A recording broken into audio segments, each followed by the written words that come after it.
Happy Saturday. Ray will be with us shortly. I just called him. He was supposed to be 10 o'clock, and we pushed it back to 10:30. And totally sleeping.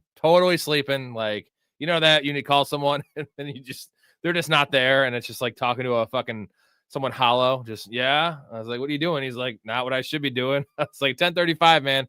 Show starting.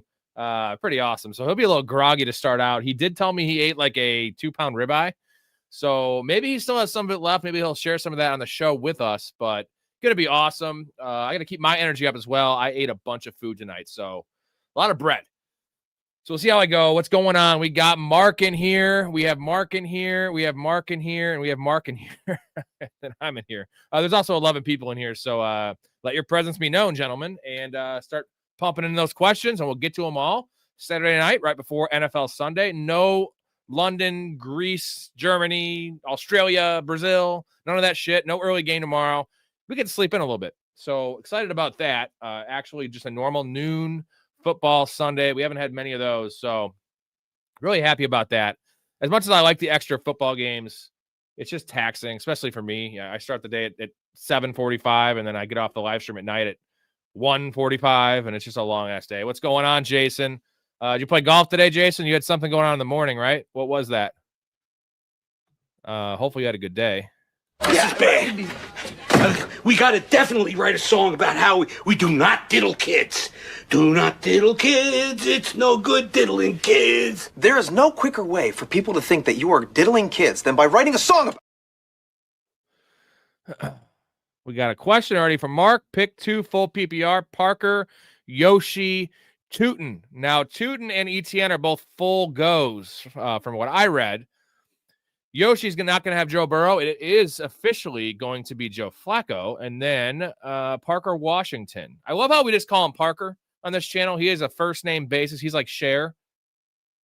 I'm going to go full PPR. Give me the wide receivers, although I like Tootin's upside for touchdowns. But, man, Yoshi for sure, and then Tootin and Parker are just neck and neck. So I think upside's Tootin, floor is Parker. What's going on, Anarchy? That is Max. What on earth is with Nico when CJ is the quarterback? Well, Nico actually has been fine all around, really. He just had a couple injury issues this year, Hunter. And that last game, you know, we mentioned it on Wednesday's show. He popped up in the injury report on Wednesday.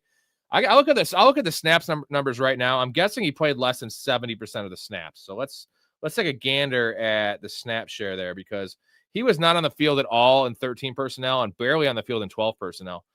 So let's take a look here. We are at Houston. It was 75%. So actually he did out snap Jaden Higgins, but prior to that he was at 84%, 89%, 81%. So that was the lowest snap share he's had in quite a while.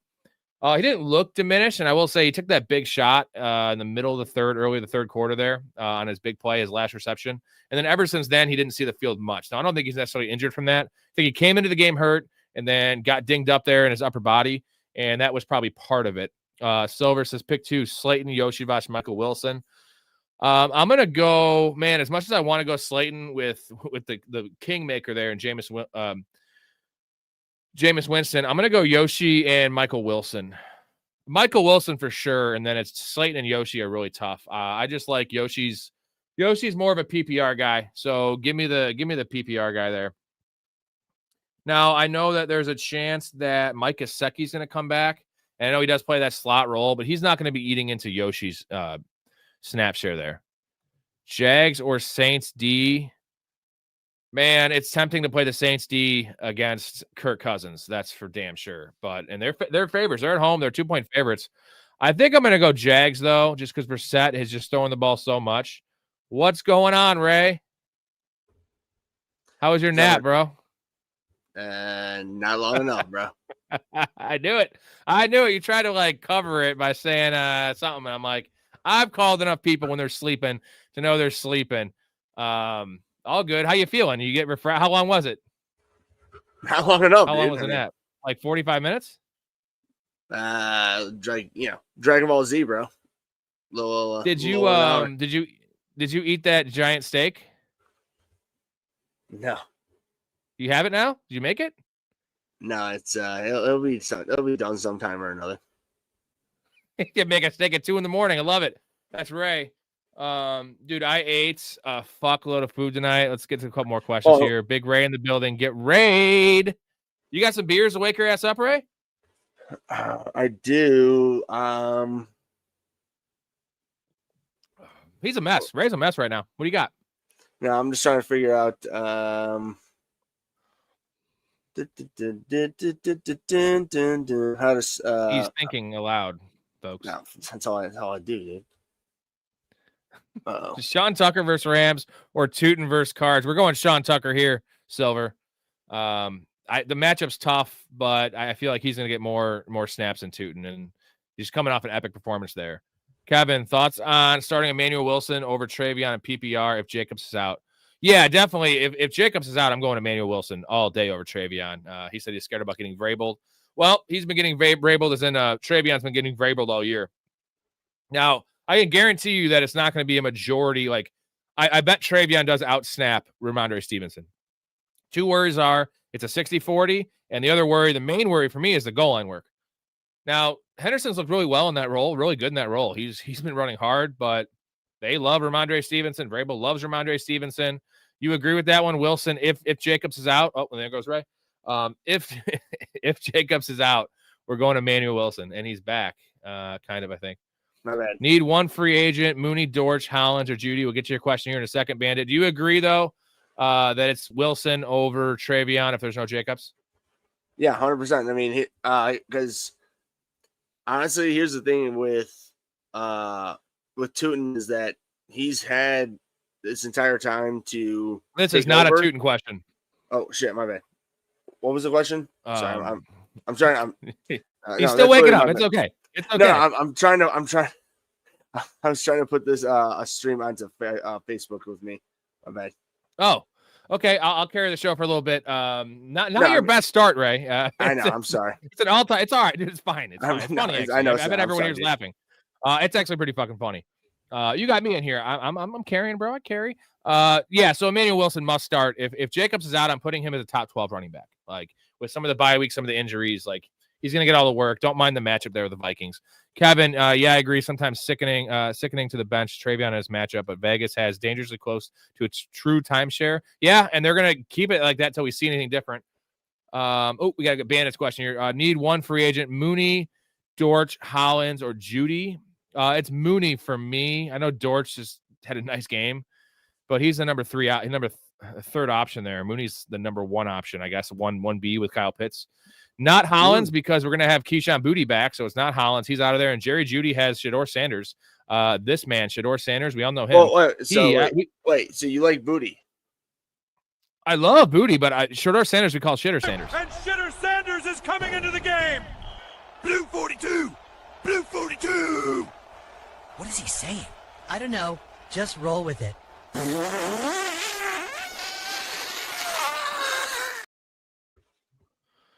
I love that. That is Sports Memes Channel, gentlemen.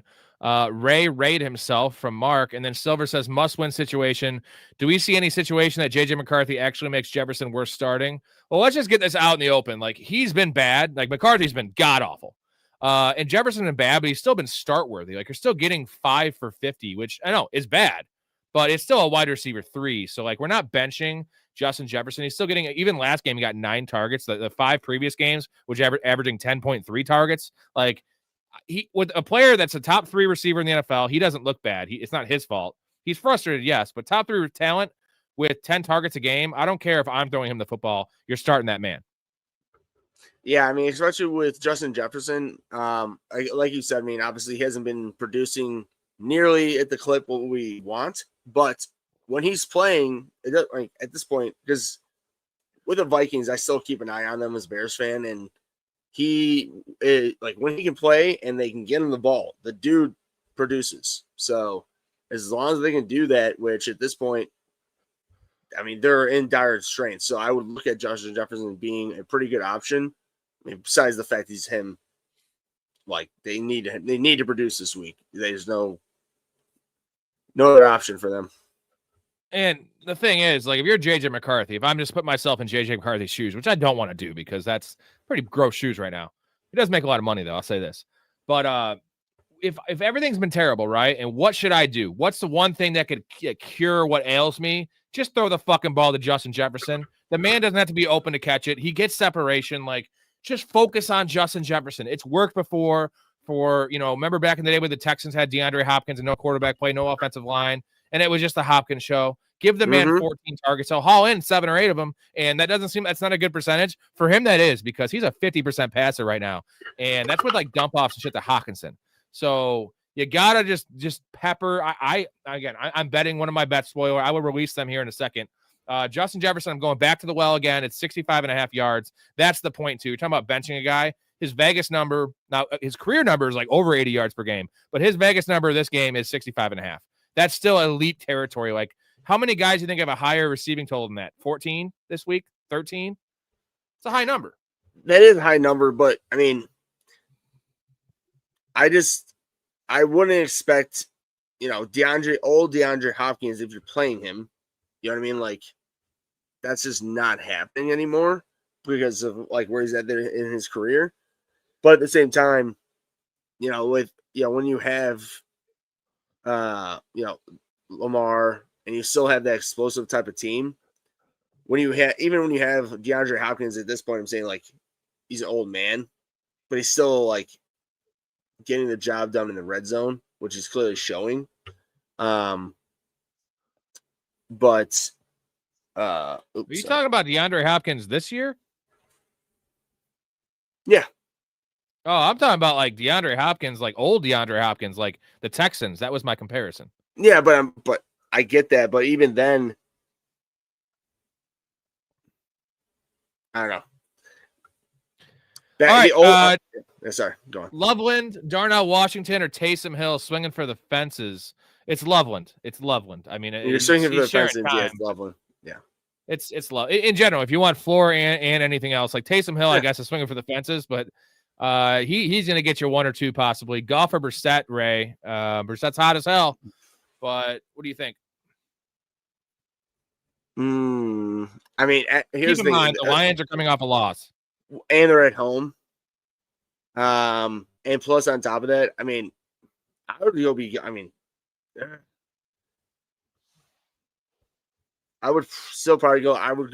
still go Goff at home because the Lions at home are a whole nother vacuum in a team compared to when they're not, and especially at home against the Giants without Jackson Dart.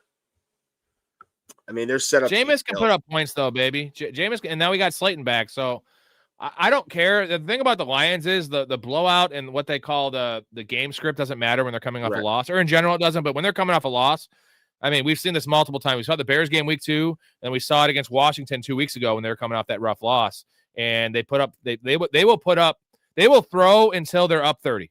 Like they will throw at least in the red zone. They will give Goff his 4 or 5 opportunities when they are winning the game by multiple touchdowns. And that's what I love there. I know it sucks not having Laporte. I'm not worried about that. The only thing I'll say real quick, the only thing I am worried about though, is that depending on how the defense reacts to the Lions offensive attack, like it could just be a 40-0 running or passing attack. Or, I mean, honestly, it could be 0-3, or it could be in the middle of being like equally of like, oh, it's a, 20 points, 10 points of offense, defense, special teams, whatever. But okay, full PPR, Jacoby or Jawan Jennings. There is no Brian Thomas in this game. There's also no Brandon Ayuk in this game. Spoiler alert, Brandon Ayuk. We'll talk about him in a second. We talked about him yesterday. What a funny situation. If you didn't read on the any updates, they're not releasing him this year, so he's going to just be play out his contract on the IR or whatever the hell he's on. He gone. What a bum. What a bum, bro. But we will say this one. I'm going to go Jacoby Myers, I think. Although Jawan Jennings is a great matchup against the fucking Panthers. Fuck, that's so tough. What do you think? Is safer is Jacoby or safer is Jennings? I hate to say it, I would just only go Jennings just based on the chemistry of the quarterback to receiver. That's all. Otherwise, it would be All right. Jacoby. Yeah, I get you. Touchdown. Like, who's more likely to catch a touchdown? Juwan Jennings. So let's go Juwan Jennings. Good call. Need to start 2 at running back / flex. Zach Charbonnet, Tyron Tracy, Tajay Spears, Keyshawn Booty. What's the scoring on that one, Darren? We need the scoring. Let's assume this is PPR. If it is PPR, I think we're going Charbonnet and Tracy. I said the first 2. Based on the information we're given, I would say the first 2 in a vacuum. PPR, yeah. Tajay Spears is alluring, but Titans offense 50-50 timeshare. Tyron Tracy is also in a 50-50, but he did catch some passes last week. And Charbonnet, you got a little dinged up Kenneth Walker. Now, Kenneth Walker is probable. He is going to play. I can see them scaling back his snaps a little bit to a true 50-50 again, what we saw earlier in the year. And Zach Charbonnet is probably more likely than anyone on this list by a mile to score a touchdown. Brissett or Daniel Jones, flex Kamara or Tyler Warren in full PPR. I'm going Brissett over Daniel Jones. And what do you got about the running backs there? Kamara or Tyler Warren in full PPR? Mind you, Kamara doesn't catch passes anymore, apparently, Ray. It's very interesting what's happening with that, man. God, I mean, here's the thing: is that from what I've gathered with Daniel Jones versus Brissett is that if Daniel Jones is going against a elite pass rush and or front 7, that he shows his colors. So Brissett would be the option right there for sure, like Rob said. With flex, come on, I would still go Warren right now, which is awful to say, to be honest, but just based on the names, you would think Kamara flex PPR, no brainer. But here's the thing: is that they, who are they playing again? I know they're playing individual, right? Kamara, they're playing Atlanta. Interdivisional Atlanta, yeah. So that's the thing. Tyler Warren's got the Chiefs. Yeah. So, God, I would still probably go like you said. I'd probably go Brissett and Warren just because I understand the Chiefs have a very hard, defense to play against, but I don't know. I feel like they're going to need him to win that game because he's going to be a very, in between the 20s guy to make them advance the ball. That I think that he'll be a good piece, but I got to go Kamara. Just the last time we saw Kamara on the field, he had 25 touches. I know that hadn't happened at all, and they just come off a bye. Yeah, so coming off a bye the week prior, 25 touches, give me the running backs getting the work because Tyler Warren, I don't know. I have a sneaking suspicion that the Chiefs are going to roll the Colts. I know the Colts are coming off a bye. I got to talk about the Chiefs here in a second. Get to a couple more comments here. JJ averages 40 yards per game the last 5 games. It's still Justin Jefferson, though. You don't make money on fantasy by starting Parker Washington over Justin Jefferson. I know it's a sharp move, but law of averages, man. Give me the most talented guy in the world. Mark says still consider Justin Jefferson a buy low. I mean, last year I was talking it up a lot, and I've cooled my jets a bit on that one. No pun intended. I still do think he's a buy low because the buying low has gotten even lower, if that makes sense. And you can get him for fucking nothing. I still want him over at Chris Olave. That's a good name right there. Do you want Chris Olave or Justin Jefferson? As much as I love Olave, it's Justin Jefferson by a mile. Ooh, by a mile. Ray, do you have any beers? You should probably just slug down a beer, get some juices flowing. Steven, thoughts on Bears versus Steelers? That's your boy, Steven. Shout out Steven. He's a new Patreon member. Shout out to you. Big Ray in the building. He's half in the building. He's half in the bag, but not drunk wise. He'll get his ass woken up. I'll tell you this, Ray. I had so much bread tonight, bro. And you know what bread does? It just makes you fucking sleepy. Went to a Greek restaurant, and it was Erica's half. I guess it's her half grandma. Hard to go into that whole thing. She's 95 years old though, dude. Fucking spry as hell. Granny's spry. Is Granny spry?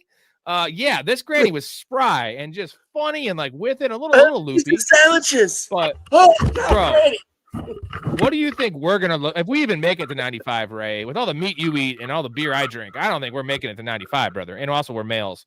We're not living that long. Well, I got a little clip I gotta show you. Our part is that we got science on our side going forward. Could be I may be bionic Ray, but boom. Yeah. Boom.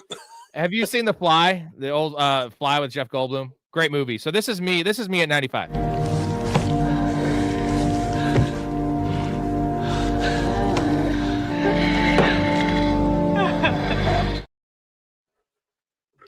That's me at 95. Also, Absolutely. we're talking about JJ McCarthy. Silver, I'll get his quarterback play looked like the Fly just across the floor. How about Goldblum? Goldblum in that movie, dude, with the arm wrestling scene, like the sex scenes where he just like got all the energy. And Gina Davis, I love Gina Davis. Shout out Gina Davis. Very, I'm not attracted to really tall women. Gina Davis, very tall woman, 5'11", very sexy for a 5'11" woman. And she's not like a supermodel.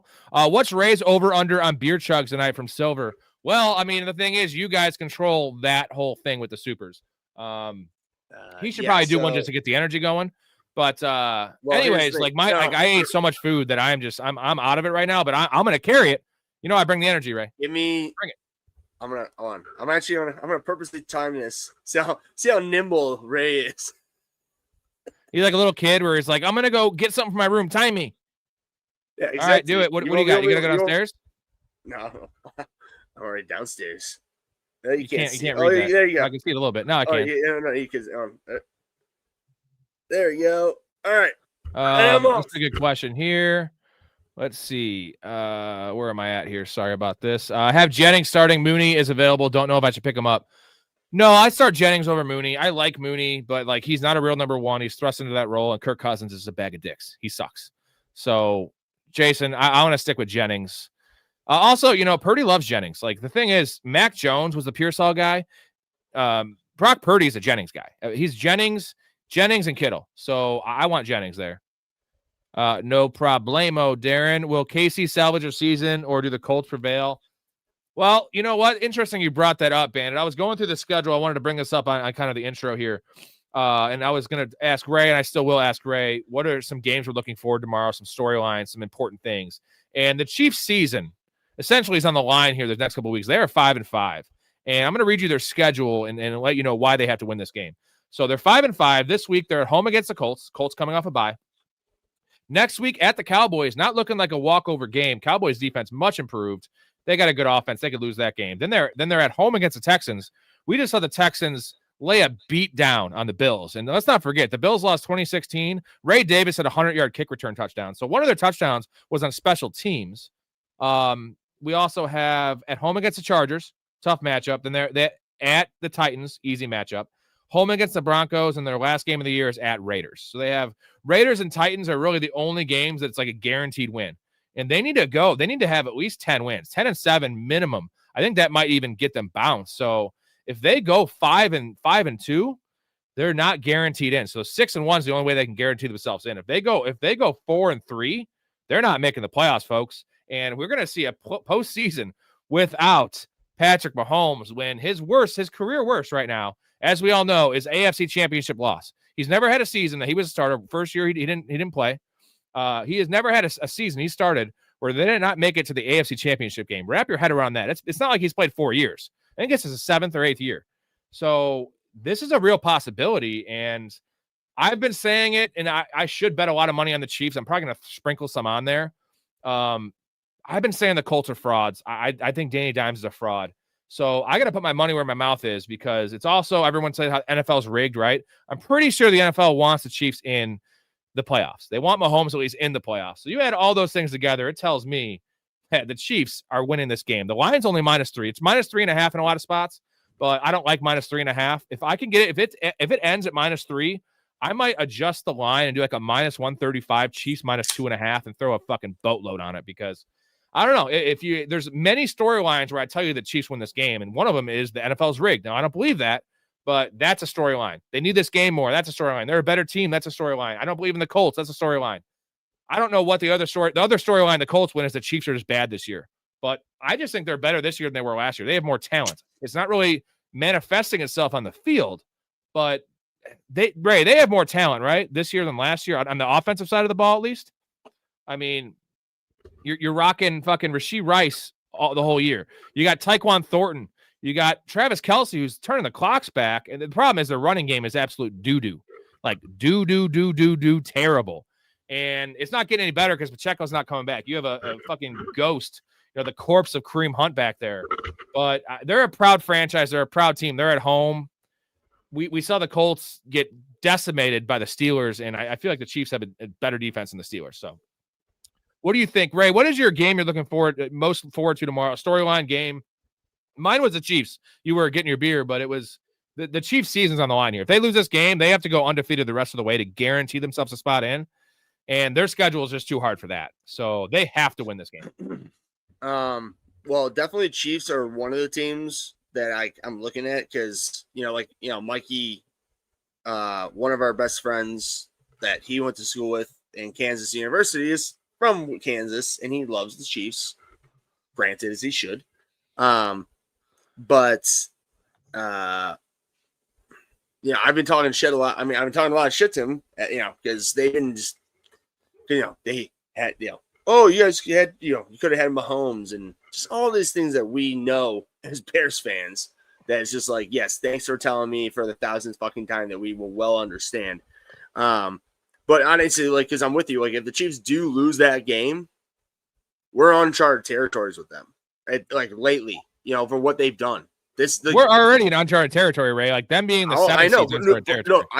You're not wrong, 100%. But they still have the little bum bum bum bum bum bum. The pulse is there. Oh, but they lose tomorrow. It's almost there. It's almost there. And here's the most concerning thing is if you told me they were 5-5, I'd just be like, oh, well, Mahomes got hurt for 3 games. He has not been hurt. He's been healthy. The rest of the team's been hurt in the division stuff. Adam says, my brother is between Yoshi and Mooney. I lean Yoshi. How about you guys? Yeah, give me Yoshi, man. I just don't like Kirk Cousins. And unless I'm going to know that we're going to have Mooney playing in the slot, which is the only portion of the field that Kirk Cousins is capable of throwing to right now, then I'm not starting an outside receiver that's their number one that's going to get shadow coverage. Dude, Mooney's been awful this year too. So give me Yoshi with those little layup targets up the middle. And guy had 6 touchdowns last year as a rookie. They are at home, yeah. Tyrod Taylor or Winston this week, super flex. It's Winston. It's Winston. I don't mind Tyrod Taylor. If it's 6 for a passing touchdown, easy Winston. 4 for a passing touchdown, I can maybe see going. Yeah, crab legs, baby. That's what you're eating some crab legs. He's a W. Steve says you owe a butt chug. Yeah, right. The Workaholics episode where they're trying to do the frat. He's like, he dips the fucking tampon in vodka, and he's like, shove it up your south mouth. And Adam's like, I'll do it. Ooh, it just grabs it. Don't worry, I'll do it. He does it, and he damn well won't. Mark brought this up last night. He's thinking of offering Cook for Justin Jefferson. Now, that would seem like the Cook side wins. I like the Jefferson side, man. He has the running backs. We've seen his roster. That's a bold move, man. But, Justin Jefferson, I promise you, I know I said this last week, and it didn't come to fruition. There's no way J.J. McCarthy can be worse. There's no way. And, here's J.J. McCarthy trying to fly a plane. First play of the game. Twins bunch, right? Jet 52 on 1.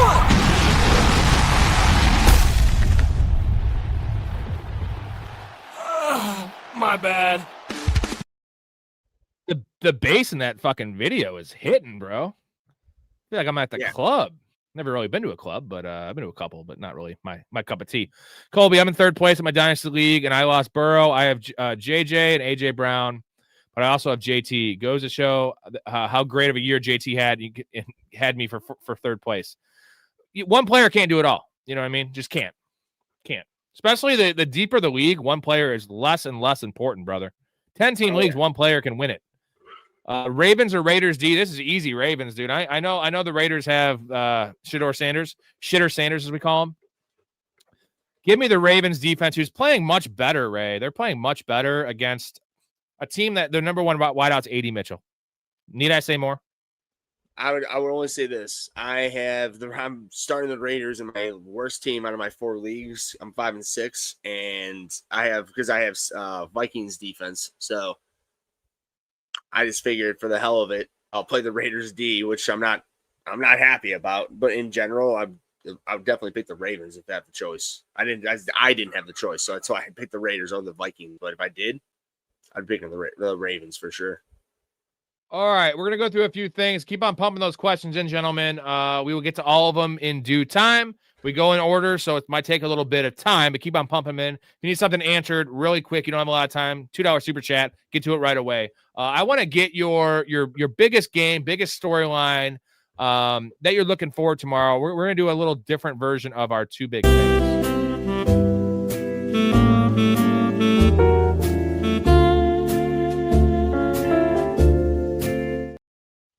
What's your your big thing for tomorrow? Is it the Bears? Because I know you're a big Bears fan. This is a big game.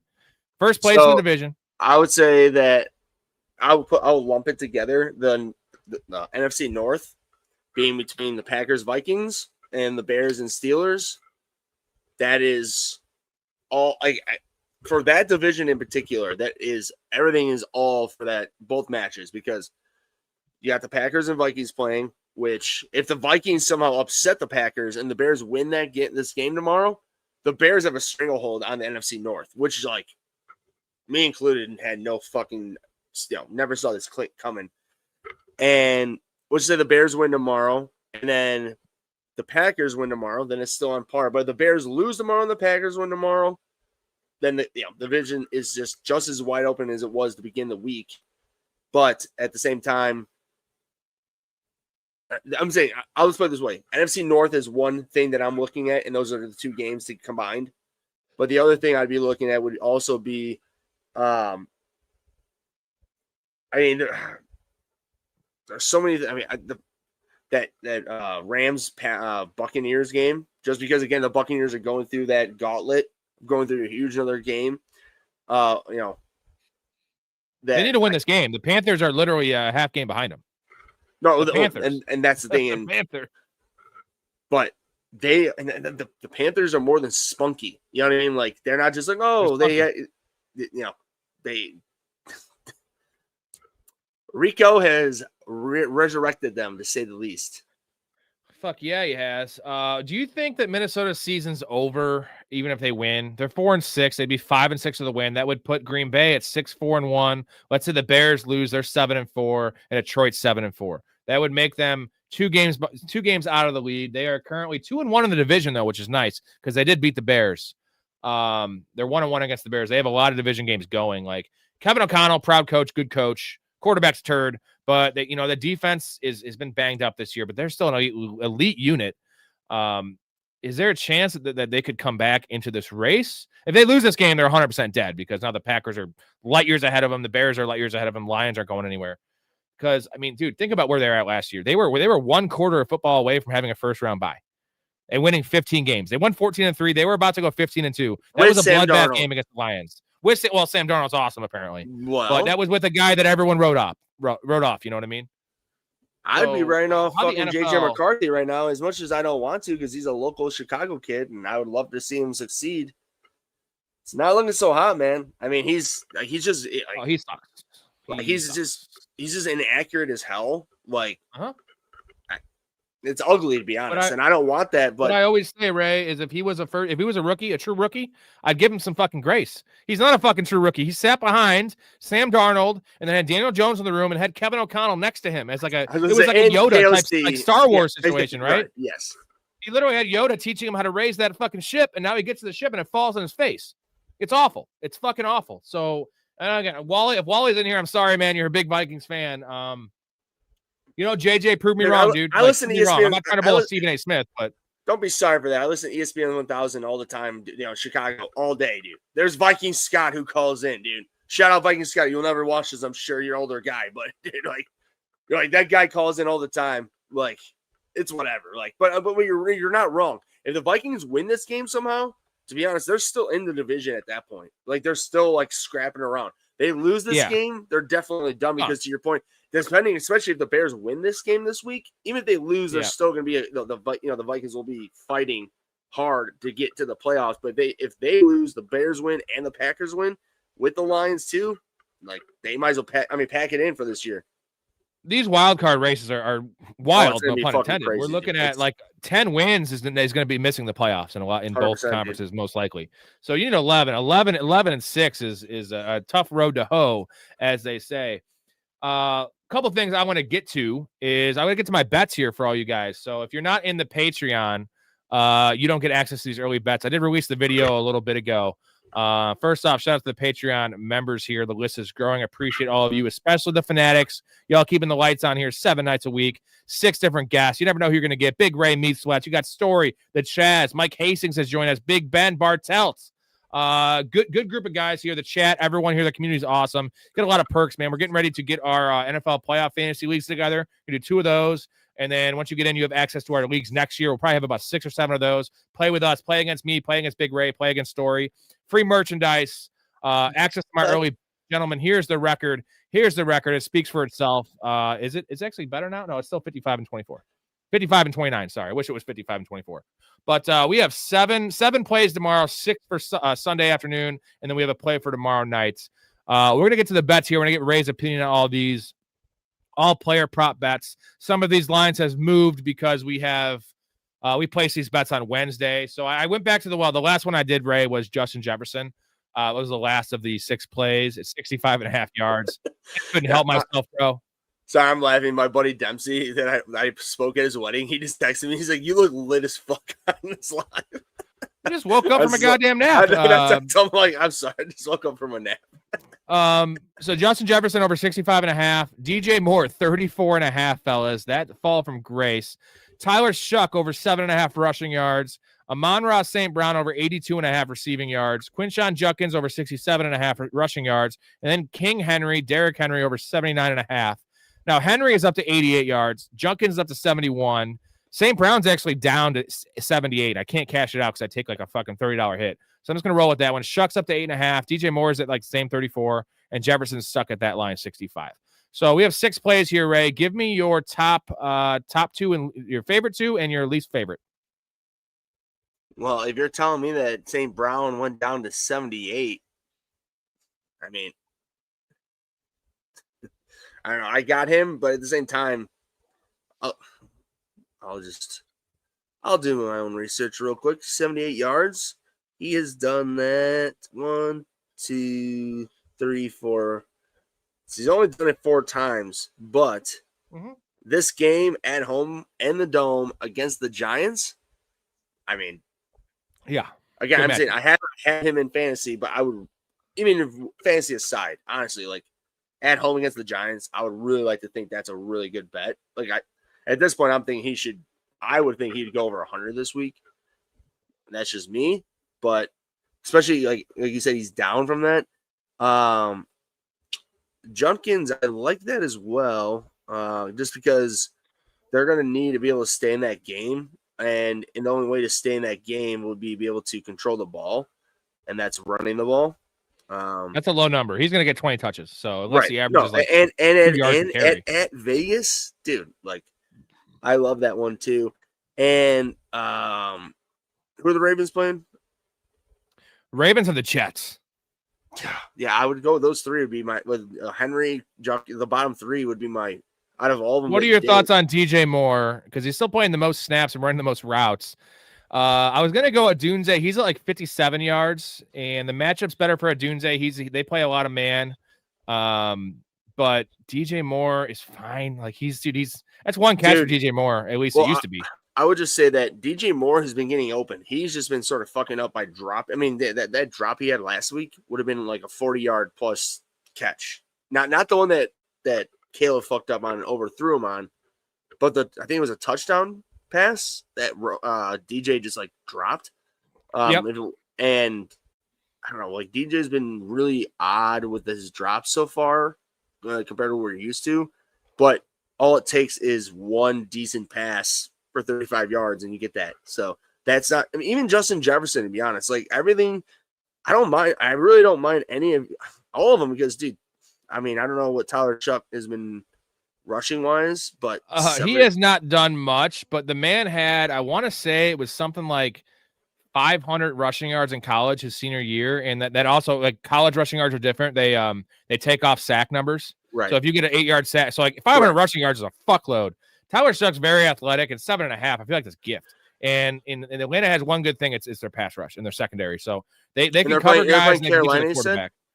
No, they're playing the Falcons. Oh, that's it. They're at home. At home, right? Yeah, dude, 7.5 just seems like it's a weird line. It's like that no man's land line where it's right, but it might need 2 carries and you get some kneel down potential if they win because they are 2-point favorites. All I'm gonna say is I like the alt line there too. I can easily see. I'm saying in that game, I can just see an easy, just like random scramble out of Leonard Floyd, old Chicago Bears first round pick, who was a bust for us, who ended up having a nice career.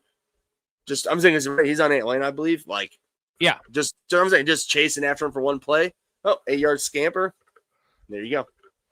Yeah, as long as you don't get the kneel downs there. And here's but you asked me, I would go with those bottom 3 picks as my favorite out of your picks.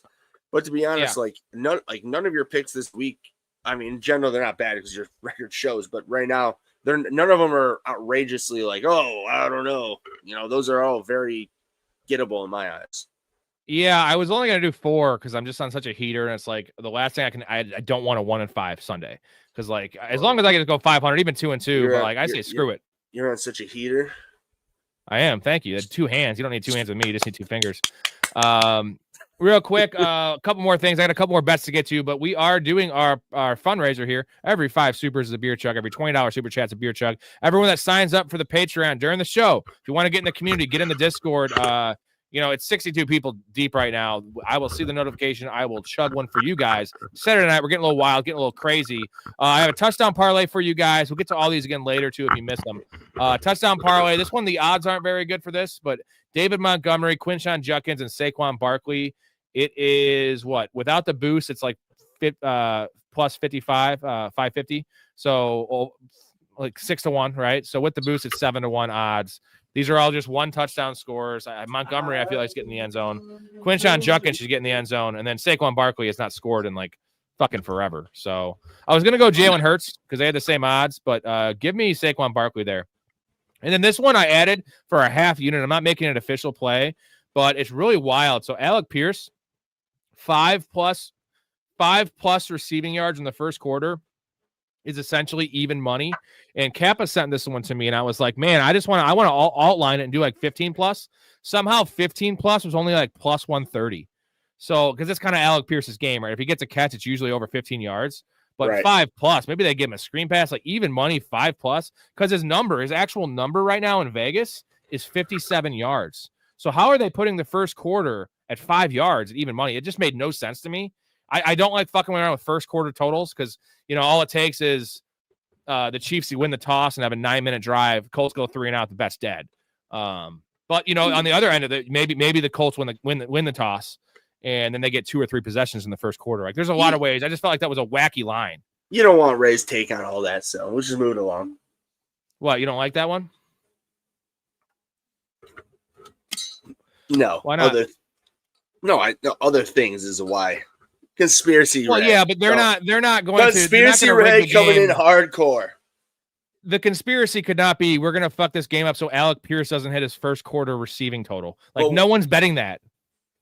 You know what I mean? Like you think there's a lot of money on that? That's the fucking most random bet in the world. Like no one bets first quarter in totals. Like that's the most random prop of all time. Like I would be surprised if there's more than like 1,000 bets on that in the world. All I'm going to say is Vegas doesn't do shit randomly ever. Never, ever once. I'll bet my entire life. Vegas doesn't do anything random. Oh, Rob is not thinking they're going to be good this week. I'm going to put money again. No, like Vegas. Well, there's a reason. Well, you know what? I love Vegas. So thank you, Vegas, for giving me all these juicy lines. Yeah, they love you because they've taken more money from you than over time. I mean, your entire life. No, I'm up all time. Yeah, what I was trying to explain to you in the text, Ray, is I would be up $60,000 if it wasn't for juice. Minus 110, I got to put 110 to win 100. Right, That's why I'm not up $50,000. I'm only up like 5,000 because all the juice. That's where they get you. They don't get me on the lines. The lines are the prop bets are edges. I'm just telling you, everyone here, betting lines like Chiefs -3. That's a fucking scam. Over unders are scams. Prop bets not, unless it's the NBA. Don't be a little weary with those. But no, I'm not worried about prop bets being fixed. And if they are, I'm on the first the off, good side of the that's fix. not what I was talking about. But you already explained what you already explained what I'm talking about. Yeah, shit. I'm gonna hit you guys with the intro, and we're gonna get to everyone's questions. Keep on pumping them in, boys.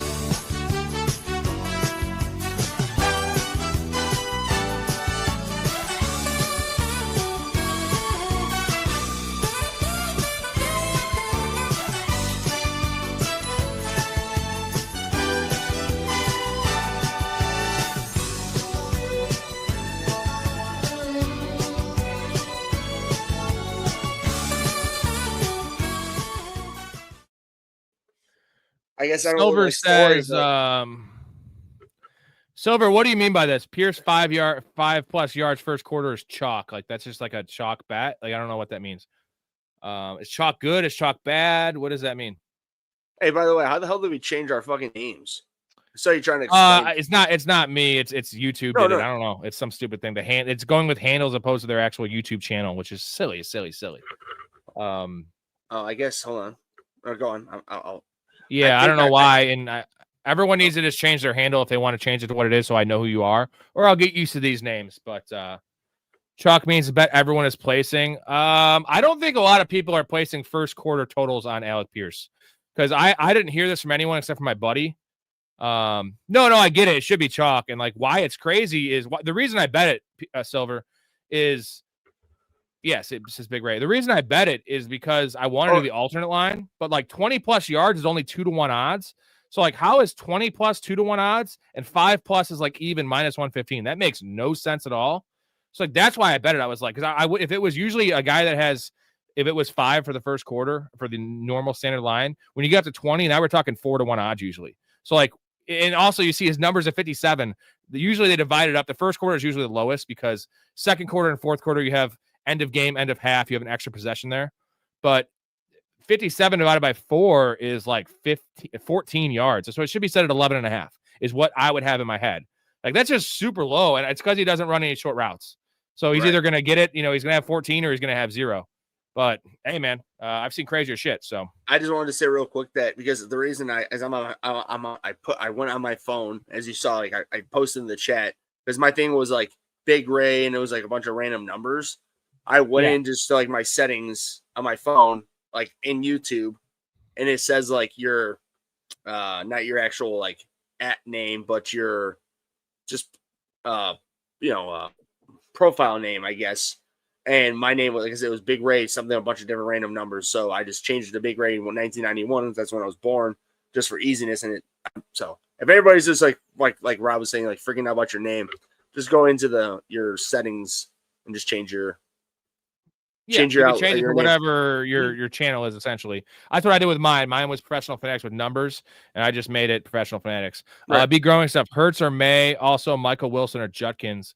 Let's assume this is PPR. I'd like to know the scoring here because if it's 4 for a passing touchdown, I'm going Jalen Hurts, and I think I might be going Jalen Hurts anyway. Although Drake May has the Bengals, which is actually an easier matchup than the Cowboys. So give me Drake May, and then what do you got for Michael Wilson or Judkins? Well, I would say I'm going with what Rob said based on your passing touchdown scoring. That's who I would determine for your quarterback. 4 to 6 passing touchdowns. If it's 6, I mean, I'm going May, but if it's 4, I'm going Hurts just because it means you have 6 for rushing touchdowns, and Hurts is going to be always number 1 with that team to get that in the goal line. And then with this second question, again, I went with Rob. It hurts because we don't know your scoring, but if we're just going to go standard or full PPR, I'm still going Judkins just because, like I said, I think they're going to have to establish the run during that game. But in a vacuum with PPR, you would go Michael Wilson because that's where it's trending for him. Like, that it's going to be him. Just it could be 7 for 70 yards, but you're still getting 14 points out of that. Judkins, if he doesn't get a touchdown, who knows if he's getting near 14 points. So half PPR, it's Judkins, standard Judkins. Full PPR, it's kind of a coin flip. Yeah. I think Judkins finds the end zone though, but like Michael Wilson, bro, what is this? I like Judkins. I just know you're just and rightfully so, dude. Like, I'm not saying like you're wrong for talking about. Well, I like Wilson Judkins too building. because he's one of my bets. Clearly, I like him this week, and I have him for my touchdown scorer. In my touchdown scorer parlay, I have him for the yards. I have him in alternate lines. I have him up to 130 yards rushing. Right. So I'm going to go Judkins. Give me the safe floor of Judkins. I guess I would just say this. Like, I really believe like it will be Judkins if he scores a touchdown. If he doesn't, it could be very even, or it could be Wilson. If that makes if that makes sense. So Logan, full PPR start 3, Rome, Judkins, Brees, Henderson, Emmanuel Wilson. So Emmanuel Wilson has to be in there if there's no Jacobs, but let's assume Jacobs is playing. So right. Rome, Judkins, Brees, Henderson, pick 3. We got to sit 1. Probably sitting Rome and playing the other 3. Yeah. Okay. I mean, but because I would just do that because again, I mean, you just don't know what's going to be happening with Rome completely. I mean, again, this is me coming from a Bears fan. I'm just saying that let's say Mike Tomlin and the Steelers decide to like, okay, Rome and Caleb have a good chemistry, we're going to take that away. So then all of a sudden Rome doesn't do much of anything. He might get you like, 3 to 5 points. At least Judkins, Brees, and Henderson, I know those guys are starting and they're getting an X amount of work. Now, again, Yeah. Now if Jacobs does not play, I would probably say Judkins, Wilson. I'd probably still go Henderson. I'm not going to sit him until he tells us he's done. Yeah, I get you. I can agree with that. Sit Rome. I think I like the matchup, but give me the running backs that are getting a lot of work. They're just the Bears are so just like who's available, meaning like who's open. And Ben Johnson is a genius, and 5 different people being open. Who's Caleb to see first? Rome has not been lately. Like DJ Moore, baby.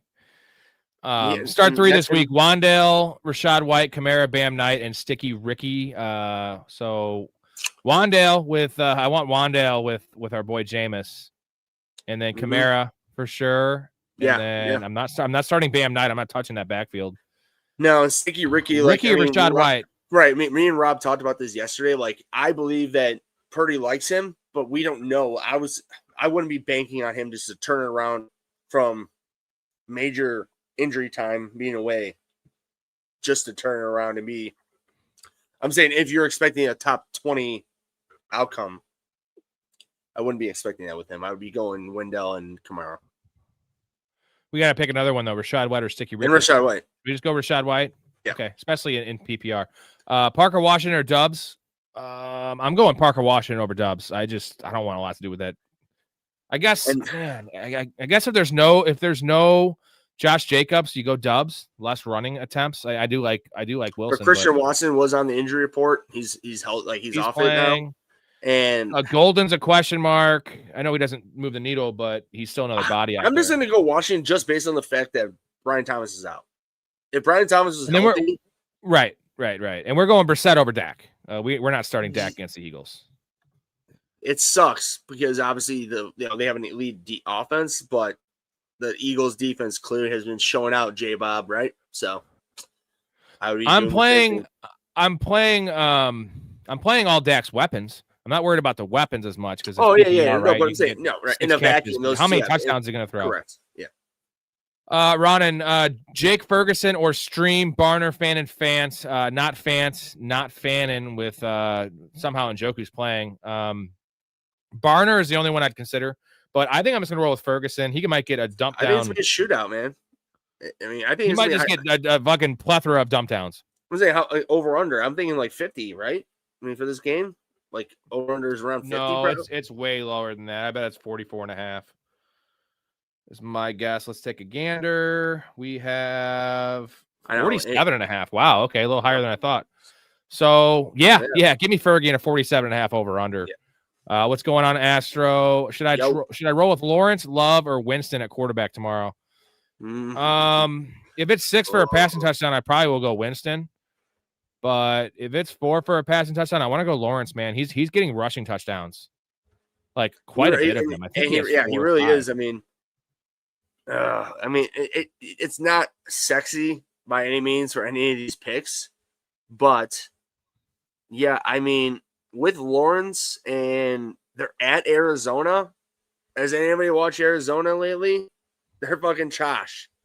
So I understand the Jaguars aren't anything special, but being at Arizona in the Dome, they very well. I mean, I think they should have a much better game than like what the rest is showing there. Yeah, so 6 for passing touchdown. Winston is the only other change. I'm not going Love. I can't go Love right now. And then Lawrence and a 4 for passing touchdown. Winston might just be the answer. It's a fun experience. They might unleash him this week. Colby, you guys think Kamara finishes the year? I see no reason why they shut him down. He's a proud member of that franchise. The fans love him. He's a pillar of that community. He said if they traded him, he'd retire. Like, let the man ride off. I was just about to say, I could have swore I saw something that he said, like, nah, like, I'm here, man. You know? So yeah, he ain't leaving. Sean Tucker or Judkins? You got Sean Tucker or Judkins? It's easy. Move it along, Judkins. There you go. Not a bad. I'm saying not to be mean, but just like like that. Don't overthink it, Judkins, man. Edson, I'm trying to tell y'all, Vegas knows something most people don't. Don't get me wrong. Amon-Ra is still wide receiver 1, but the line is much more blurred between him and J-Mo. Well, here's the thing. It has been very blurred. Right now, you're looking at 80 yards for St. Brown Vegas line, and you're looking at 62 yards for J-Mo. Like, everyone's on J-Mo right now. That's when you bet St. Brown. That was my thinking. Everyone's betting J-Mo. St. Brown has had 3 weeks in a row with bad weeks. Not just that, like, he's dropped passes. He's done very uncharacteristic stuff. That dude and Jared Goff have a very Jared Goff's on record saying he's the best receiver in the NFL. He's going to prove that because St. Brown's getting some heat, and we love St. Brown. What a gamer. I think St. Brown comes out and just crushes ass. And they're at home against the Giants. Fantasy numbers show they're number 4 worse, meaning like in the green for St. Brown to be against the Giants. Like, if anybody really needs to question this shit, I'm going to be blamed with you guys. Look at Detroit's home football numbers. They fucking kill it at home, especially on offense. They are Ray, would you say that they're explosive? Angela, look out your window. You see that Anheuser-Busch billboard next to the Children's Hospital? Well, watch this. Oh, God. Oh, my God. This is horrible. Oh, God. Oh, that's terrible. Oh, good Lord, save them. Bless their Oh, okay. Yeah. There we go. All right, everything worked out. It really worked out. I killed 40 kids, but the there you go. It worked out. It's so good. Oh, God, gotta love Family Guy. Fucking Family Guy, dude. So good. We got Jason, start 1, Lawrence, Shuck, Young, Rogers, Gino, Winston, Cousins, McCarthy, Jesus. Joseph. Oh my! My answer is Lawrence. I think Lawrence or Bryce Young against the Niners defense. I don't want to chase Bryce Young as much. I think Lawrence has just as good of a matchup, and he's due for a better game, or Young is due to regress. Also, it could be a Rico Dowdle game. Give me Lawrence, and then he has. Oh, that's a lot of names. I want 15 points. Trevor Lawrence, floor upside. So first off, I'm with that, but no. I mean, I see them. I would say Trevor Lawrence, but, and I really fucking hate saying this, I have a really dark, sick feeling that Rodgers starts this game, which he is, and tears us up. It's one way. I have a dark feeling it's going to be one way or the other. And the problem he does own the Bears, Ray. Well, there's that. And on top of that, the Bears have 6 defensive starters out. Yeah. That's my worry, though, with Rodgers starting with fantasy is he's playing with a broken bone in his wrist. Like, of course. One bad fall. I'm just saying, like, the guy that's already injured, that's old. You're helping everybody logically, and that's what you need to do. I'm just saying, as a Bears fan, I'm sick to my stomach that it's like there could be this. I'm not sitting here saying 3 touchdowns or 400 yards. I'm not saying that at all. I'm more thinking like 200 yards, 3 touchdowns could happen. Yeah. And that's still getting your 15 points and above. But in a vacuum, no matter what, I'm still going Lawrence would be – I honestly I'd go Lawrence, Winston, and then Rodgers. Yeah, I get down with that one. Yeah, Winston's close for me, but like we just saw last week, and that was maybe because Slayton was out. They weren't giving him a lot of they only threw the ball 28 times. Like when in the history of Jameis Winston has he had 28 pass attempts? Never heard that before. No. So 44, weird. 44 like 40 plus passes is usually what I'm used to. Weird. Carlos, hey boys, thanks for what you do. No problemo. I can't even talk. Again, all that fucking bread in my throat, man. Stash at running back. 1, Brian Robinson, Algier, Spears, or Monungai. First 2, or someone else that might be available. I think Corum. No, he can only stash 1. Corum, it should be in that discussion. Like I want Corum. If it's a stash, Spears does not belong in the stash column because his upside is like at RB2 at best. Brian Robinson is probably the guy. Stash than Steve Spears. Yeah, I would say. I think Rob. I think you're right. Brian Robinson, Algier, then Corum. Yeah, I actually think I like Corum the most, honestly, just because we don't know what Brian Robinson's usage would be. We don't know if they would only have 65% share. They traded Algier. For him, no. No, I know that. I'm just saying, like, he's not a 3-down back, right? He's not a 3-down back. But why Algier is? You don't think that? I'm just. I'm not insurance. No, he's fine. He's fine. He's 65% is a big workload, Ray. I'm telling you, Algier would get 80% of a workload. But now the worry is that offense is dumped because you have no Drake London and you have Kirk Cousins. Blake Corum would get 90% of the snaps, bro. Right. Like that's the thing. They're he's giving him the best offense of the bunch. And who's more injury prone? Like CMC is the most injury prone, but not this year, buddy. That dude's healthy as a horse. And Bijan never gets hurt. And Kyron Williams is small. They give him a lot of work. He's had injury history, soft tissue injuries, ankle injuries. So for me, it's Blake Corum as the number 1 if he's available. But Brian Robinson and Algier, you can't go wrong. I'd probably prefer Brian Robinson. It would be Algier, but like with Penix being out for the year, Drake London being questionable for the rest of the season or whatever it is, we don't know.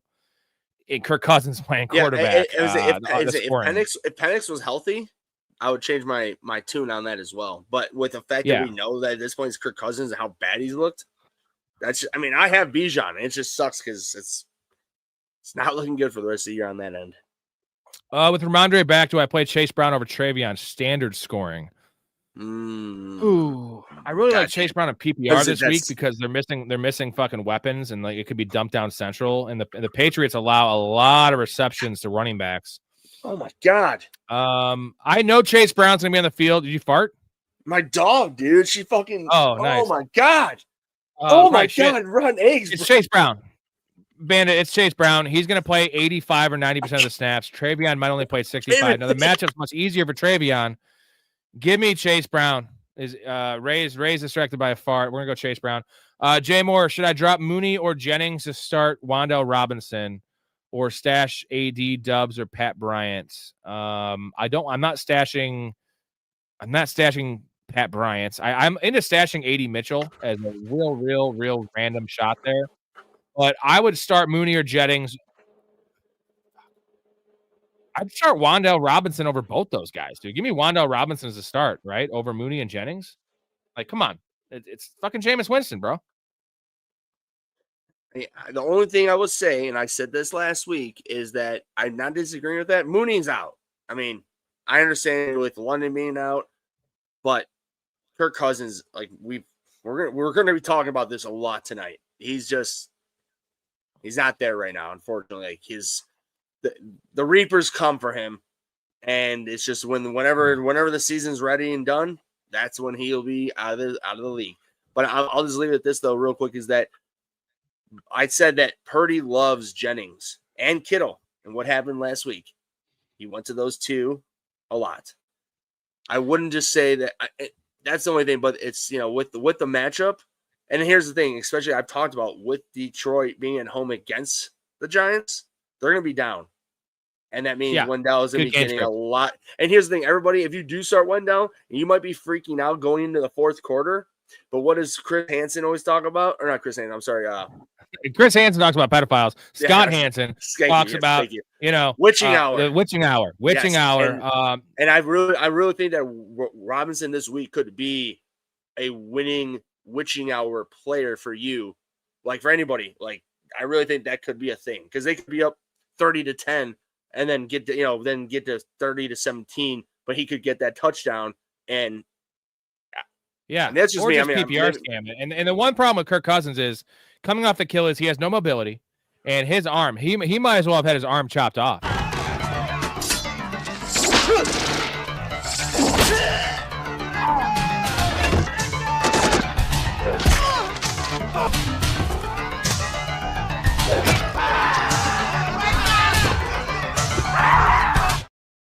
That was Arnold chopping off Kirk Cousins' arm.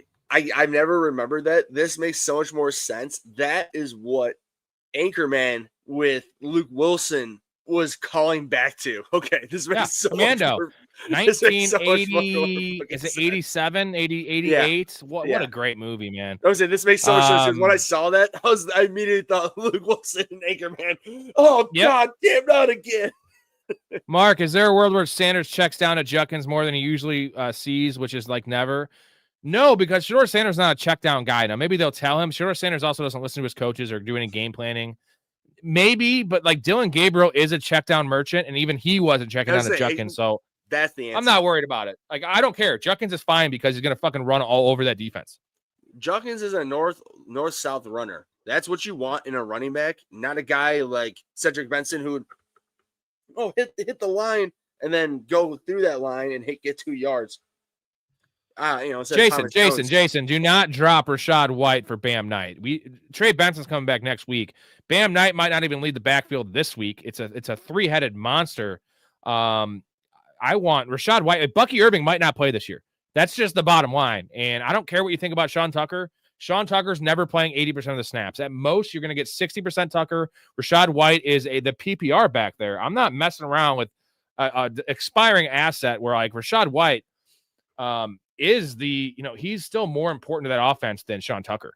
Like, he's the experienced guy. It's a 50-50 split, man. And we've seen this last year too. Sean Tucker had an amazing outing, and the next week, fucking 20% of the snaps. I'm not saying it's going to happen now, but Bucky Irving I'm way more like, I know Trey Benson's coming back. I know he's coming back next week or week 14 at the latest. I have no clue when Bucky Irving's coming back. Nobody does, man. It's ominous. You have personal issues, you have injury issues. Can I just say something real quick? This is I'm just going to point out, because I have Rachaad White in balls deep, full PPR. Let's see here. So week 5, 23, 17, 8, 8, bye week 0, 10, 8. Nothing to cry home to home, like being like, oh my God, I got Rachaad White. Woo, look at me. Now, I'm just going to say, I'm just going to look up Tucker's numbers in the same time. I mean, because I have Rachaad White. I want and need him to do well. It's just, I don't know, man. Now, I'm not taking. I'll say since week 10, week 8, New Orleans. So granted, at New Orleans, 10 points bye week, and then at or home against New England for Sean Tucker, 6 points, and then that big game 34, which is at Buffalo, who had the second worst rush defense. Now tomorrow they're at Los Angeles Rams. This is where I'm with Rob that Rachaad White. This is a Rachaad White game coming up. It's not going to be a Sean Tucker game. Now, Sean Tucker very well might get that goal line carry, and that's probably end up going to be the case. But what happened last week, and you think it's going to even be half of what happened last week, you're going to be fucking shit out of luck, in my opinion. At Rams, they have a great front four. That's going to be a hard, good, like thinking and to be confident in playing him compared to what he put up last week. Agreed. Pat Mahomes or Jacoby Brissett at quarterback 2 tomorrow in a Superflex. What a wild question that this is, but it's a justified question, my dude. It's Pat Mahomes. Is it justified though? No, it is, because Brissett's been better than him the last 4 weeks. Like, and it's been amazing. I mean, the volume. But it's not because Mahomes is on a Renaissance MVP style season right now. He's in the middle of it. He's going to come back. Why the fuck would you sit him? I'm just saying, like, it's not Rob's right. It's not a dumb question because Jacoby, like I said, would make that offense much more professional, and it's more than that at the moment. But Mahomes he's on a mission right now. It seems like him personally with fantasy, especially. And here's the thing: there are no dumb questions. They're just dumb people, and the dumb people are the trolls in this chat. Just the trolls. We hate the trolls. Gotta pay the troll toll to get into this boy's hole. You gotta pay the troll toll to get in.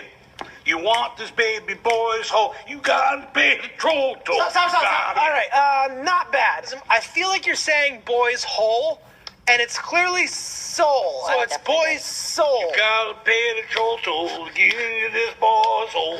No, see, right there. It sounds like hole. Like if you drag that, are you chewing gum? Yeah. Yeah. You're seeing boys' soul. You're not seeing boys' soul. You're seeing boys' hole. Yeah. Gentlemen, you're not getting this content, this production. I'm editing all this live. I'm doing the chat live. Shout out to the fucking host of the most. If you're not in the Patreon, you're in the Discord. What you doing? Because support the show. This is not going anywhere 7 days a week. I'm not going to forget those that are with me early on. We've got $2 in super chats tonight. That means I made $1.10 on the show. Not very good. I can buy a piece of gum.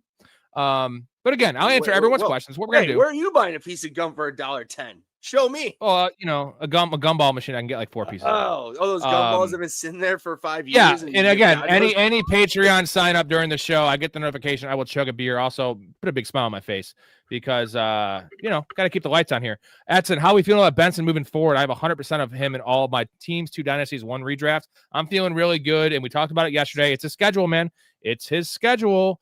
So and dynasties, it's that no one else.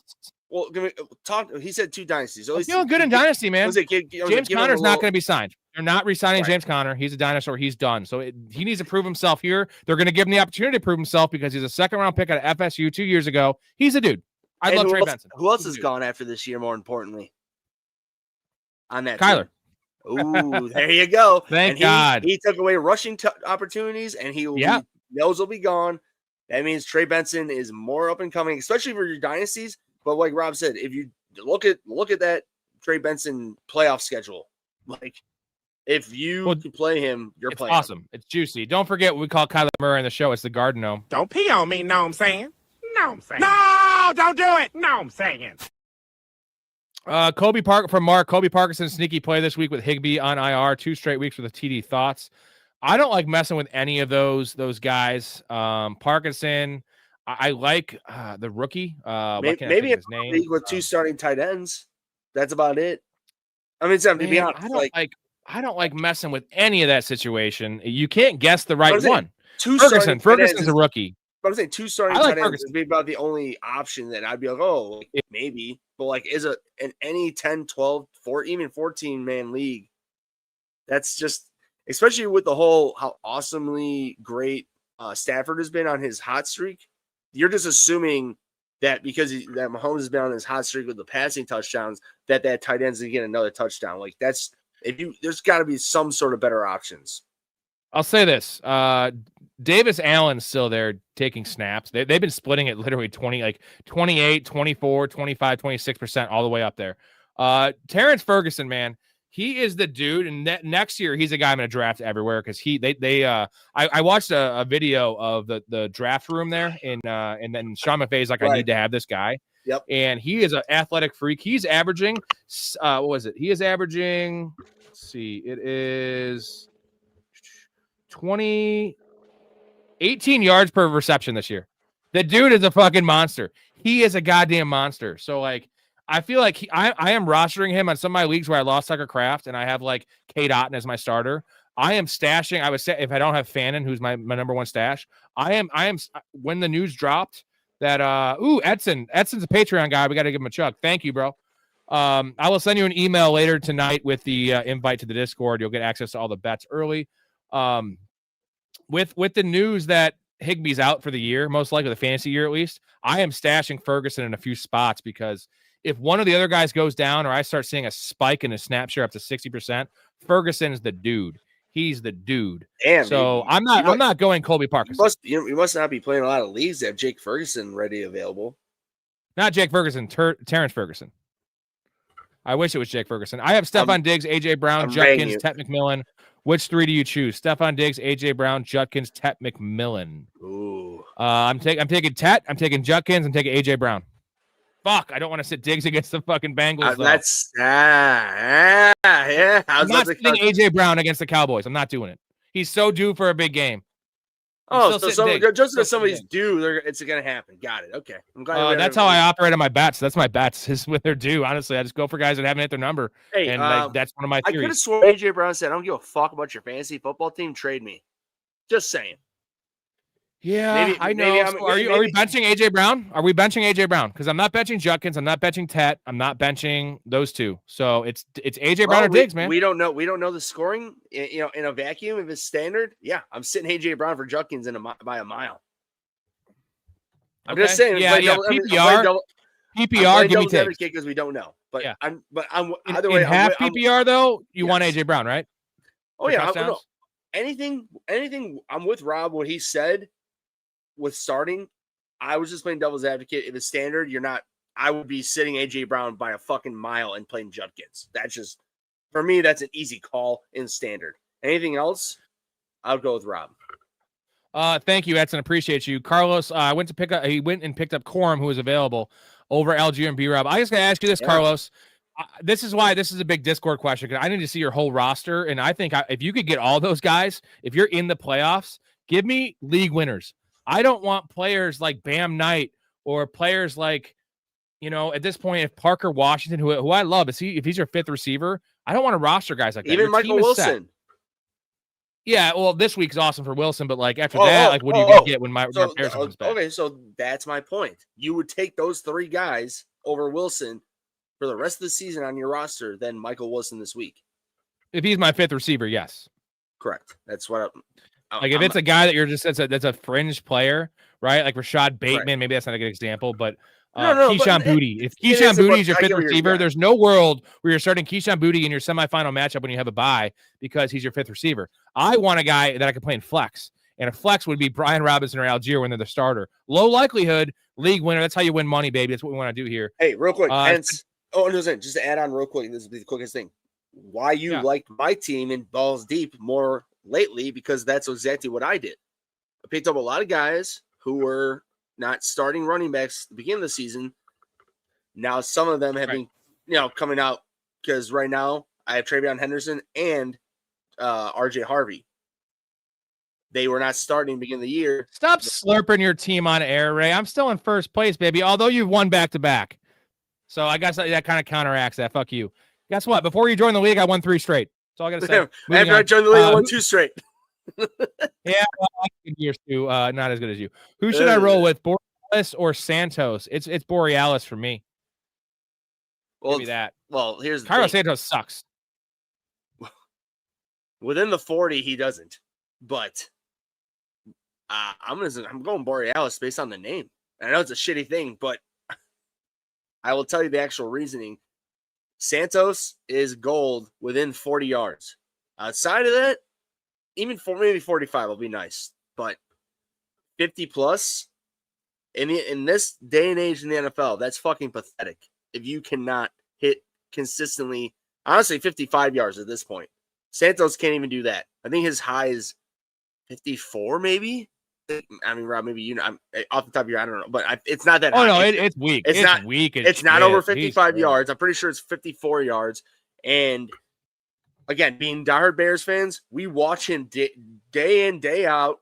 We get frustrated as fuck. Literally, the reason we won that game last week was because of him, but we would have won that game without him if he made his fucking field goal at 45 fucking yards. Like, I understand Santos's numbers are intriguing, but I would take New England's kicker. That's New England's kicker, right? Borealis. Yeah, New England's kicker. I like the matchup there. And I would take, especially they're playing Cincinnati, dude. Oh my god, a lot of opportunities, and at the very worst, you might have 5 extra points, and then one field goal gives you 8 or 9. Edson, your email is like a Apple ID email. I don't think that goes through, so I sent you a message on the Patreon. Let me know if you get it. If not, just put your email here in the chat, and I'll send it to you. Ray, answer this question. Make sure you read it aloud for everyone because they can't get in your brain. I got to take a pee and get a beer. It's what are the odds Winston starts the rest of the season? Yep, all that kind of junk. Thank you. What are the odds that Winston starts the rest of the season, or will we see Winston down the line? What are the odds that Winston starts the rest of the season, or we see Winston down the line? The Giants' season is lost. You know what we have in Dart. Why run Jackson out there if you're the Giants? So here's the thing: is that now the fact that they fired Brian Daboll. I really think that you're right, Edson, is that I don't know if they'll start Winston the rest of the year. I mean, they might as well should because Winston is just a nice, fun, like The Giants are going clearly nowhere. They're trash. So, like, why not give the funnest opportunity for your fans to go out and watch a fun potential quarterback? Because I'm going to tell you right now, throughout me and Rob's entire Bears fan career, we've watched so many dump quarterbacks. Dump, like, so bad. And yes, of course, you would love to see Jackson Dart go back out there to continue his career and his development. But the fact that they fired Brian Daboll, they are just on a whole nother, at this point, they're on a whole nother chapter. This year's a wash. They'll just use Winston. I mean, in my eyes, they'll just use Winston to wash the rest of the season and give them the most opportunity to make most money for themselves to be giving the, I'm going to eat some W's. Blah, blah, blah, blah. I'm going to steal some crab leg. I mean, dude, Jameis Winston is a fucking amazingly great, fun quarterback to watch. He's not necessarily good. They're starting Dart. They're starting Dart, bro. They're going to start him when he's come back. Like this, I think they shouldn't. No. I just think they should. No, they shouldn't. Like, but the fans need something. And I know Dart's fun. Or sorry, Jameis is fun. Right? But they want to see the future. Yeah. They want to see the future. Edson with kickers at the moment. ADP or ATP.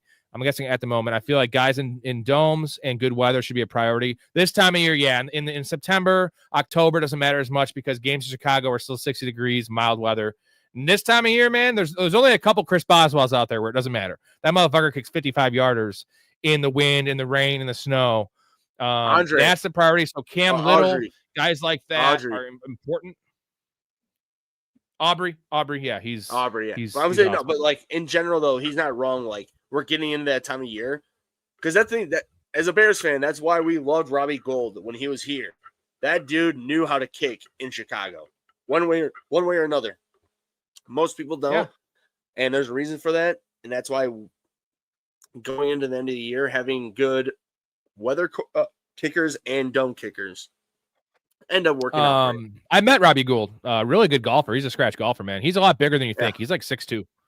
Pretty skinny, nerdy guy, but no, but I knew he wasn't like a little like he wasn't Grammatica. No, yeah, a little Grammatica, brother. Jason, should I drop Joe Burrow, Brian Robinson, Tyler Algier, or Corum for a kicker? I got none right now. What's your record, man? So like in one of my leagues, in our league, Ray, I'm not rolling with a defensive player. Now our defensive players score like 3 or 5 max in PPR, but I have we have buys locked up. I should probably have the high points locked up. I'm going to pay attention to that. Now, if you creep up on me this week, I will scoop someone up. I will drop my defensive player. But you're down by 60. I think I got you. 3 weeks left. Yeah. Although there's a lot of scoring in our league. Joe Burrow, I don't want to drop. I mean, because he should be shut down. If they win this game, he'll come back. If they lose, they should shut him down. Well, talk about a really shitty organization. They don't give a fuck. The Cincinnati Bengals. They're going to play him, and unfortunately, in a good way, they're still in that division one way or another. Ray, you got to be ready. We got to do a chug. Did you not see me chug? Like I try to. Got it. Oh, I'll do mine then. But either answer way, this question here. So B-Rob, Tyler Algier, Corum. I don't want to drop any of them. So I guess I'll say this, Jason, and I'll get right to Ray's point. If you're set in the playoffs, if you're like a 4 or 5 seed, you can't get a bye, but you're probably not going to miss the playoffs. Roll without a kicker. If you're the number 1 seed and you're pretty set for a top 2 seed to get it bye, roll without a kicker. If you're fighting for your playoff life or you could lose a bye week, you got to drop somebody. Now, Ray, who should you drop? It's funny because me and Rob have talked about that we love these 3 guys, as we should. I'm saying just based on them being like elite handoff, or I'm sorry, thank you. Yeah. Dude, like I'll say a name, but like I want you to help me back me up because like or give me a difference because I would still go Corum like Rob said. I would say Corum, B-Rob, Algier, only because Cousins is in Atlanta now. That just unfortunately limits the shit out of that whole entire offense. Even though Penix isn't that good either, but he's much better than Cousins right now. I mean, that's night and day. And at this point, I would still say it's Corum over B-Rob just because that's a better offense. I mean, that's where I would go. And now, if you're saying I'm with Rob, I wouldn't drop any of them. Also, who's your quarterback? Who's your quarterback? If you have Josh Allen, just drop Joe Burrow. I know it Right. sucks someone Yeah, else yeah. might get him, but like, don't fuck with that. Like, I Oh, want Josh the high, Allen, I we got want what's best for my team. 8.52 points. Yeah, don't worry. He's so well, good. he's terrible. I'm J joking Bob, 'cause thank he you, fucked- buddy. Everybody, I'm joking. He fucked me, and I'm not happy, but he helped me get to where I'm at. And it's just How's your great. asshole feeling, buddy? J Bob, Jalen Hurts Rough. better than Allen, Rough. Burrow, Lamar, Baker. God damn it, J This is a J Bob. So I'll give you this one. Man. He is better than. I'm gonna take him over Burrow because Burrow doesn't stay healthy. Yep. I'm gonna take him over Baker because Baker hasn't won anything. And Lamar's close. And Baker gets close. hurt. I'm saying, Yes, Lamar's close. I'm taking it's Lamar Josh though. Allen. At first, it's Josh Allen over him. I'm sorry. Like, Yeah, I understand Josh that Allen over him. Hurts has won the big game, but if you put Josh Allen on that Eagles team that Hurts won on, Josh Allen is more efficient in my eyes. He would be. Again, we're talking in a vacuum that we would never. We're talking in reality. Mom, talking out I of my told you ass. not to interrupt me when I'm cleaning Right. my room. No, but literally, it's I like mean, I'm talking out of my the ass fucking, because it's never going to happen. We'll never see Josh Allen on the Eagles. But if Josh Allen was on the Eagles, J-Bob, Jalen Hurts on the Bears, or we'll just put Josh. Hey, real quick, I'll just be easy. Jalen Hurts on the Buccaneers, the Ravens, and the Cincinnati Bengals, and the Bills. I'm sorry, J-Bob. Jalen Hurts would not be starting for long with those teams because those teams are surrounding themselves below compared to what the Eagles got. The Eagles are a very complete team. And the Bills had a good team for a little bit, but I think it was masked by Josh Allen because Stephon Diggs is fine. He's not an alpha. And other than that, Gabe Davis, like even like the previous adaptation of Gabe Davis, not great. So But just am I not wrong? great. Am I wrong to say what I just said? I don't think that's No, like out of you're bounds not. by any means. You're Like, not. it's like J-Bob, I know like you seem like we're haters on Hurts. I'm really not. It's just that he's just on a really, really, really good overall surrounding team. Like really, J-Bob, I'll say this. I said it before. If he wins the Super Bowl this year and plays, has a 9 touchdown, 1 interception with 3 rushing touchdowns run in the playoffs. during the Super Bowl, playoffs, yeah. Oh yeah, I will put him ahead of Josh Allen and Lamar. I'll definitely put him ahead of Lamar. I'll probably put him ahead of Josh Allen. There'll be 2 Super Bowls, 3 appearances. Oh yeah, College production. Like I'll do that. But until that happens, it wouldn't be in question for me. Again, Jason, let me know what your starting quarterback is, and you will drop Joe Burrow if you have one of Mahomes. Lamar is on the fence, but if you have a top 4 guy, get rid of Joe Burrow and keep the high end running backs. This is Pierre. This is probably in a league I might be even against him in, which is kind of hilarious. He asks these questions. So, boys, I have a pretty difficult one for you guys. Can't decide. Start 2 of Judkins, Etienne, Warren. I'm guessing that's Jalen Warren because he loves Jalen Warren in PPR. I'm going to toss this to you, Ray, because I can't give my enemy advice. Judkins, Warren, easy. You know what? I think the answer to this is Ray Rice. Start Ray Rice. I hear he's going to have a big week in there's a chance there's an elevator in the stadium. Shit, man. Wait. If we're really giving him proper advice, that means Ray Rice and Antonio Brown. Like, don't worry. You got those 2 guys, you're going to be fucking killing this week. But if you really want to this is Adrian Peterson. But imagine this. This is Ray Rice walking in an arboretum or a forest with his fiance. Jeez, Peter, you're more excited than Adrian Peterson at an arboretum. Daddy, what kind of tree is that? Man, I want to beat you with so many things around here. Hey, real quick. So when I say this, I already know what Rob's answer is going to be because I did it to him. I want everybody else. Did you grow up in a good, fun upbringing when you had the willow trees, those with the long whips that were just natural whips, and just all of a sudden you saw a nice whip and you just ripped it down, and then you turned around and your friend was not expecting it, and you just like, say hello to Ray.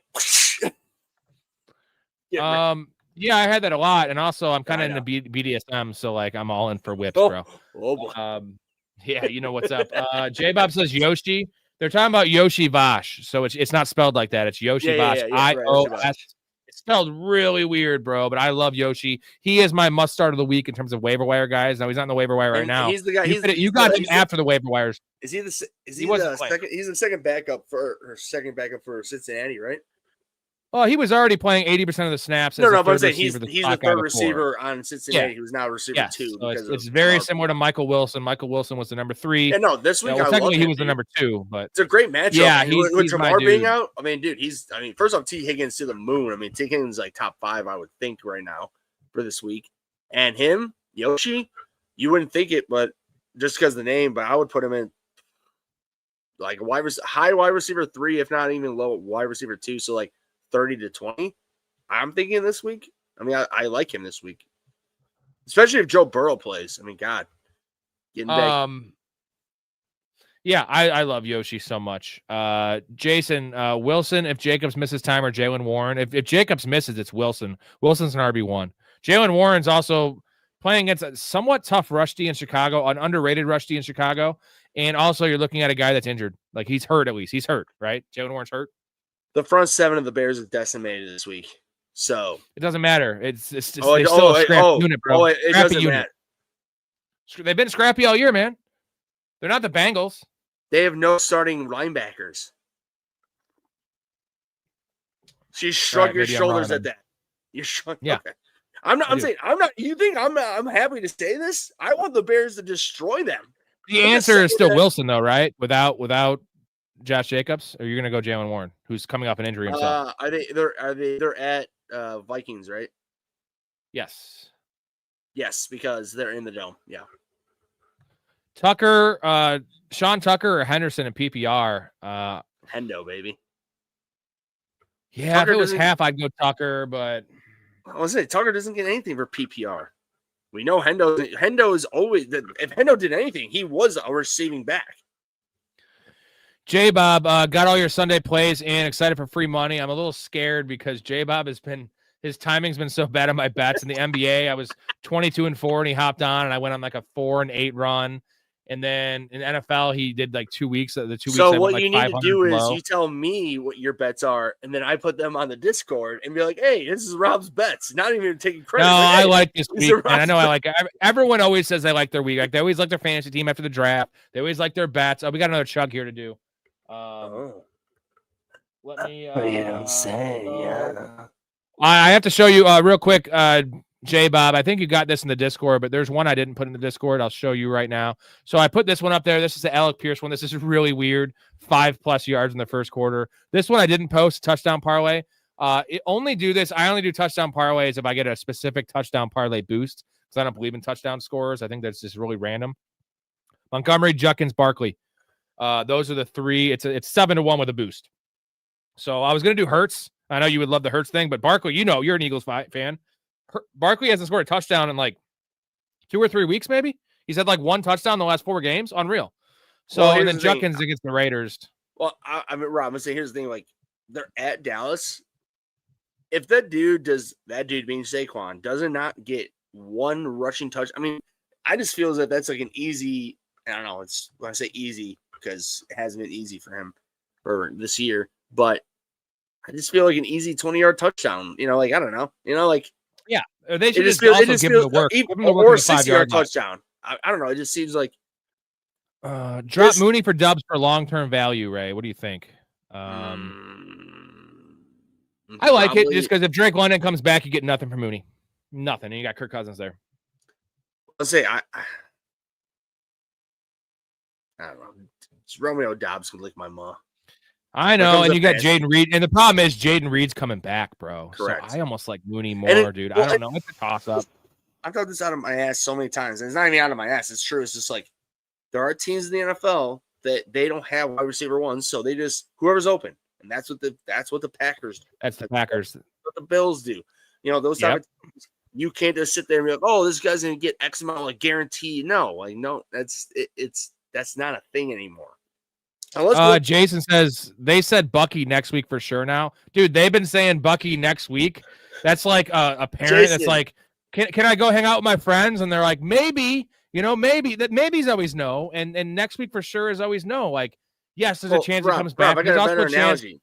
It's Game of Thrones. Oh yeah, the dragons are coming. Don't you worry. They're coming. Yeah, they don't ever come. Like South the last season, right? Oh, don't you worry. They're coming. Oh, yeah. The dragons are coming. Don't you worry. Ray, give me your chance of Now, what effectiveness he'll have and what his snap share will be, I think it could go to almost a Washington Commanders, now a souped-up Washington Commanders, where it's a three-headed monster, right, where Sean Tucker gets the goal line work or some of the goal line work, Rachaad White gets most of the receiving work, and Bucky Irving's kind of just stuck in that JCM role, which would be much more valuable with his talent on a good team than what JCM has had this year, but it's still not ideal between the 20s, 12 touches. Don't like it. What do you think the chances are that Bucky misses the rest of the year, at least the fantasy season? Well, he doesn't come back till week 17. And that point, if his first game is the championship game for us in fantasy, you got to drop him. You can't play him. Is it 50-50 right now? Because I'm leaning 50-50, brother. It's gross. Well, based on the numbers I read to you, Rachaad White in a full PPR, he's the odd man out. To be honest, he's dumb. He's a piece of shit. Like, I'm telling you right now, if what you're throwing down is the case, Rachaad White is the odd man out. He's fucking dump. Don't even play him.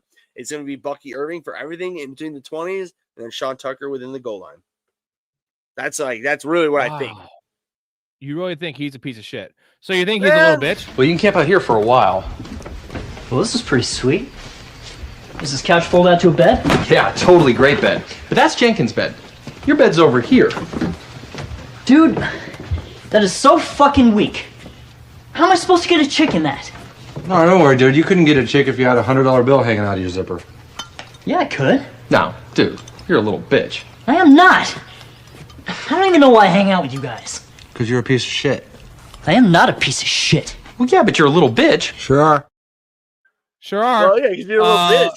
Now, to be honest, I'm not kidding. Like, that, I love that you played that, because that's exactly like what I really think is going to end up happening is like Bucky gets healthy. He walks into the running back room, swinging him. Oh, big man's back. Rashaad's like, hey, I'm not a little bitch. And Sean Tucker's no, you are a little bitch. I run people He's over. little squeak Scolari. Like, you're a little bitch. Jay Moore, thoughts on Cam Little? I love Cam Little. He was missing a lot of 30 or 40 yarders early in the year, but here's what we were just talking about earlier on the show is this is the time of year you got to prioritize dome kickers and kickers that kick in nice warm climates. Now, the thing about Cam Little is he has both because his division is not Titans, pretty rough weather. You have Houston and Indy. Those are two dome games, and you have games in Jacksonville. Whoa, whoopsie do. Yeah, Nashville is not Chicago, bro. So Cam Little, the fact that they trust him to kick 65-yarders, you're going to get more opportunities. And as long as Trevor Lawrence can stop throwing interceptions in the red zone, which he's known to do, which kills the kicker. I have Cam Little everywhere this year, or at least I did early in the year, and now I picked him back up. I got him 2 out of 4. He killed like 4 field goals. So we love Cam Little. Edson, y'all ever tried trolling? I mean, trolling for no reason. It's not cool, but some people deserve to be trolled. Yeah, no, I troll the counselor a little bit, even though I don't troll him. I just send I'm always like, how's Dante Thornton doing? Because he said to draft Dante Thornton everywhere. Even though that's what he wants because it helps the algorithm on his shorts and shit. But like, I don't care because it's funny because he's an idiot. But other than that, like, yes, if they deserve to be trolled. Now, people do this in the show. If they want to troll me because they get a rise out of me, that's cool. I think it's pathetic, but although I said I've done it a little bit, so I guess I'm pathetic. Right? Fuck trolls.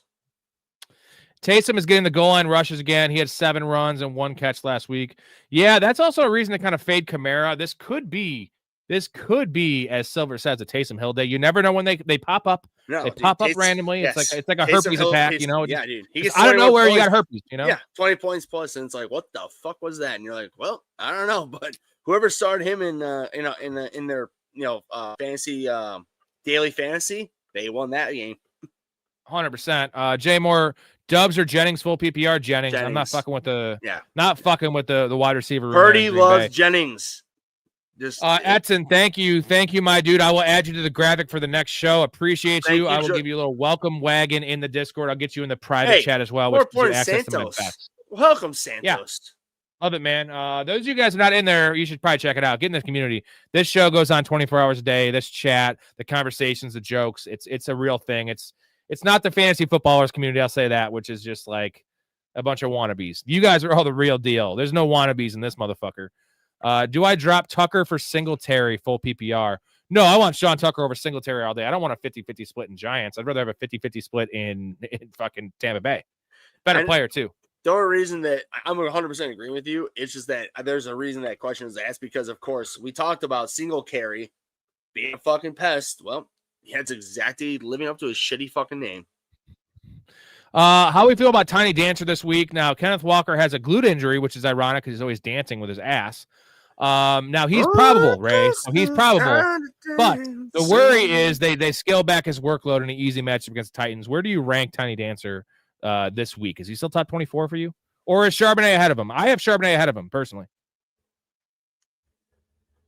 I think because he I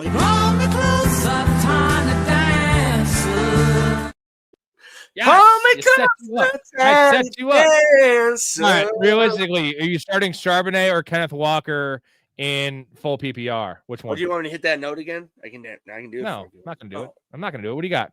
No, I'm saying, do you want me to hit that note for you? No, it was good. It was okay. Well, who do you got? Tiny Dancer? You got Kenneth Walker or Charbonnet? Better than you, bitch. I can only sing Bette Midler. So which one do you want? I'm not. That's it. Two is my quota. I got my quota. For the day. We're good. I'll get my hands off the keyboard once I get back to the chat. Okay, we're good. Fuck you. Fuck you, Dale. Fuck you, Dale. What do you got? I'm not answering. Fuck you, Dale. All right. I feel fine about it because the matchup, but it's not like a ringing endorsement for me. No. Pick 2, Adunze, Michael Wilson, Judy, half PPR. It's everyone but First Jerry 2. Judy. Yeah, it's the first 2. Yeah, I'm not starting at Shedeur Sanders, number 1 weapon. I think Cedric Tillman's number 1 there anyway. The whole Bucky news is a bummer. God, yeah, he did slip, and you know what? He was never built for a full workload. He's a small bones running back, and they try to turn him into something he's not. This is a problem for Bucky the rest of his career. I feel like he's only going to be on a 65% max, which we know. Look at Jonathan Taylor. Look at McCaffrey. Gibbs is the only one that can do it. Gibbs is the only one that can do it because he's the offense he plays for and the talent he has. Bucky's a fine player. Jahmyr Gibbs is an all-timer, like legitimately an all-time talent. Bucky Irving's not an all-time talent, bro. He's just not. And you shouldn't run him on goal line between the tackles work. He's fine. I'll take him in the 5th round next year. I'll do that. Sounds like a good player to me. Well, he's just not durable. He's just not very durable, bro. Really? He pretty much never got really hurt until this year. So maybe miss a game or 2. That's not injury prone in my eyes. Well, he's also never had a full workload in college. He was not a situational running back, but he was a 1B, 1A, a 50% guy in college. I blame Todd Bowles more than anything. Fuck that piece of shit. Todd Bowles is an idiot. Coach. No, I'm sorry. He's a good coordinator. You want to slander Bucky? Don't you slander my Bucky? I'm joking. Yeah, but all right, Carlos. I think he was the one saying that he could drop Joe Burrow. He has Drake May. So if you have Drake May, drop Joe Burrow, bro. Yeah, fuck Joe You're Burrow. Gonna have a fucking headache every time. It's like Rob said. What are you gonna put your whole fucking horse and your whole team on a guy who hasn't played and on a really bad team? Or are you gonna what you just reminded me of, Ray? MVP. Don't even tell me. You said fuck Joe Burrow. It reminded me of Pineapple Express when he's like, all these guys in his high school are super handsome and super cute and do really good Jeff Goldblum impersonation. Yeah. Fuck Jeff Goldblum, man. Dude, that's one of the funniest moments in the entire movie because Seth Rogen is going on. No, Seth Rogen's going on his entire tangent, and that was a minute later. Not really, maybe 30 seconds, but still a decent amount of time. Jeff Goldblum. He's like, man, fuck Jeff Goldblum, man. I love it. Flex, Tootin, Shaheed, or DK. Now you got no Io Manor. You have no. I know it's Tootin, but outside this, I think the upside shot's Shaheed. Because I don't know if you heard, Torrey Horton was just placed on IR today. So you have Cooper Kupp. Shaheed's snaps have gone up every week since the trade. I think this is a smash spot for Sam Darnold coming off that loss. I think Shaheed's the upside play. I think Tootin's probably the floor. But if you're not a favorite, if you're an underdog, give me the fucking the upside shot of Shaheed. Also, full PPR, give me Shaheed in general. All I'll say is that Tootin's number 1 competition is Etienne, Travis Etienne, and Shaheed is JSN. We know who's a piece of shit and who isn't. I'll leave it at that. Hold on, I got these questions mixed up. This is why it's hard. It's better for the Discord. Jason's the one that could drop Joe Burrow, and he's 9-2, but still fighting for a bye, projected to lose. The problem in most leagues, Jason, you can't drop a guy and they go on waivers. You cannot put a waiver claim in for them the next week. Right. So you have to wait for them to clear waivers. So who's most likely to clear waivers? Probably Tyler Algier. Right. Because what's going on there in Atlanta. So I would probably just drop Tyler Algier. Again, I don't know your quarterback. I would probably say, honestly, B-Rob, just based on how well your fantasy, cohorts know fantasy. Because I'm just saying, more likely to get hurt this week, though? CMC or Bijan? And that's CMC. Don't even ask me that. You already know my. So that's why you got to keep. That's why you have to keep B-Rob. You just got to bank on Bijan staying healthy, which he had his whole career, and you might get the bye. Now you have 3 weeks for Algier to be the starter. This week, most likely CMC gets hurt. Then plus again, Bijan Robinson. Fucking Cousins sucks me and Rob's dongs. So, woof. Buzz, your girlfriend, woof. 4-game winning streak.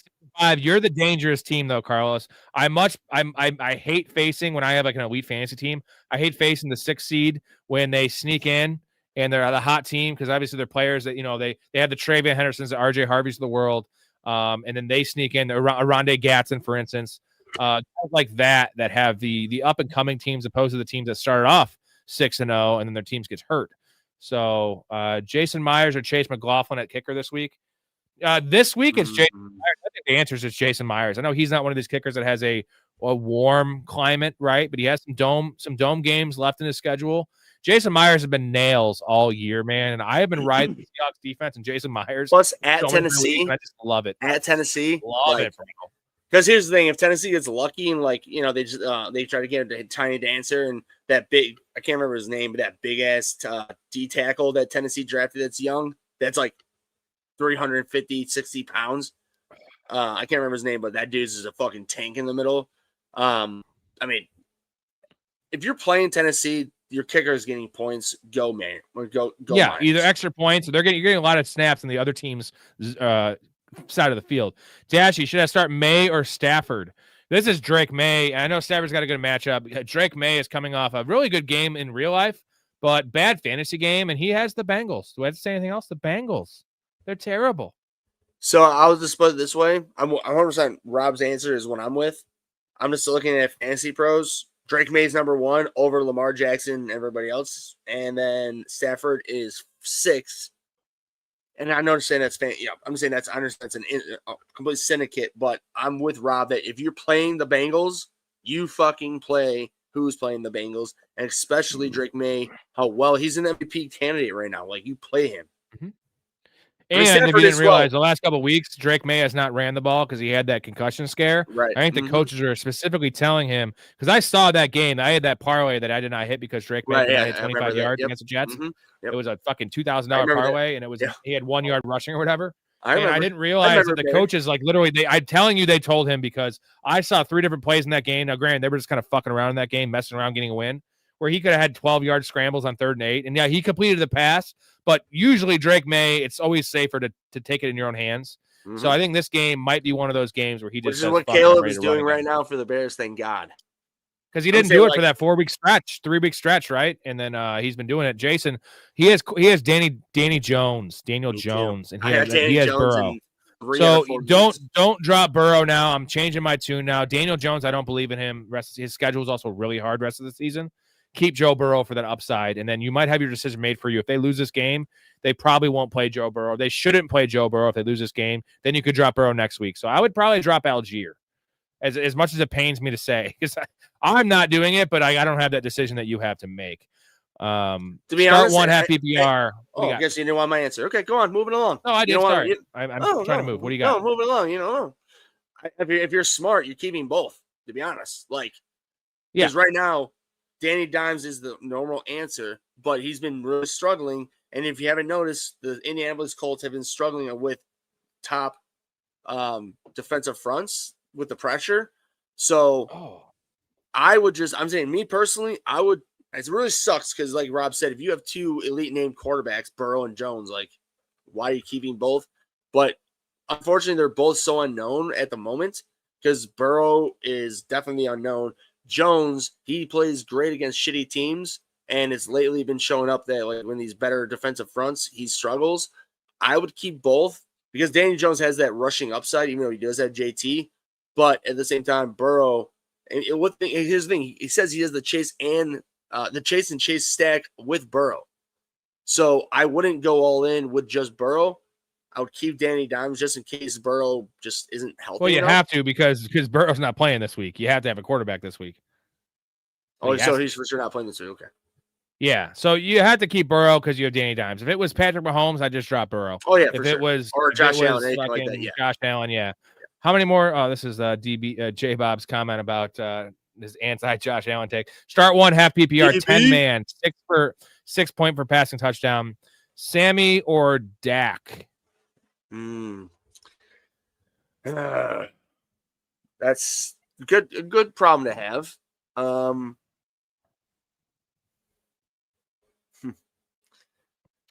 going Dak. I would say Dak just because they're at home against Philly, and if Philly gets on top of them, which is most likely option, that they're going to have to be passing. But here's the thing.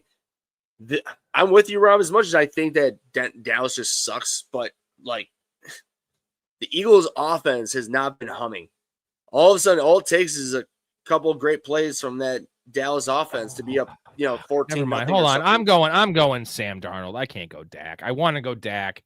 The easy matchup with the Titans. I know you could get game scripted out of big numbers from Darnold, but I think you're going to get 2 touchdowns at least. I'm worried about the touchdown numbers for Dak. So give me Sam Darnold. I don't know what I was thinking. I'm going Sammy Darnold. I don't know. I have to. The Titans, bro. The Titans. They're terrible. Well, I guess easy answer. Titans defense, Philadelphia's defense. As an offensive player, Philly's a monster. Yep. Jonathan, if Emmanuel Wilson ends up starting, am I replace Yoshi or Pearsall for him? I guess he's saying, who do I take out for Emmanuel Wilson? Because you're starting Wilson. Pearsall. I'm taking out Pearsall. I'm starting Yoshi and Wilson. Wilson's a must start, bro. He's definitely taking out Pearsall because we don't know. We just don't know with him. And when I say that, I mean, I forgot I said this. Ray Rice, if there's a chance there's an elevator at the stadium. Yeah, remember when I said the Jackson Dart, the answer was Jackson Dart over Mahomes or something. I was like, only if you get points per concussion. And then he ended up getting a concussion. Kind of lowbrow there, but I stand by my comment. T. Higgins or Emmanuel Wilson? Full Higgins, PPR, man. I'm going T. Higgins. But in half PPR, give me the running back. No, T. Higgins. I'm sorry, like without Jamar Chase. Christian Gonzalez, though, dude. Christian Gonzalez.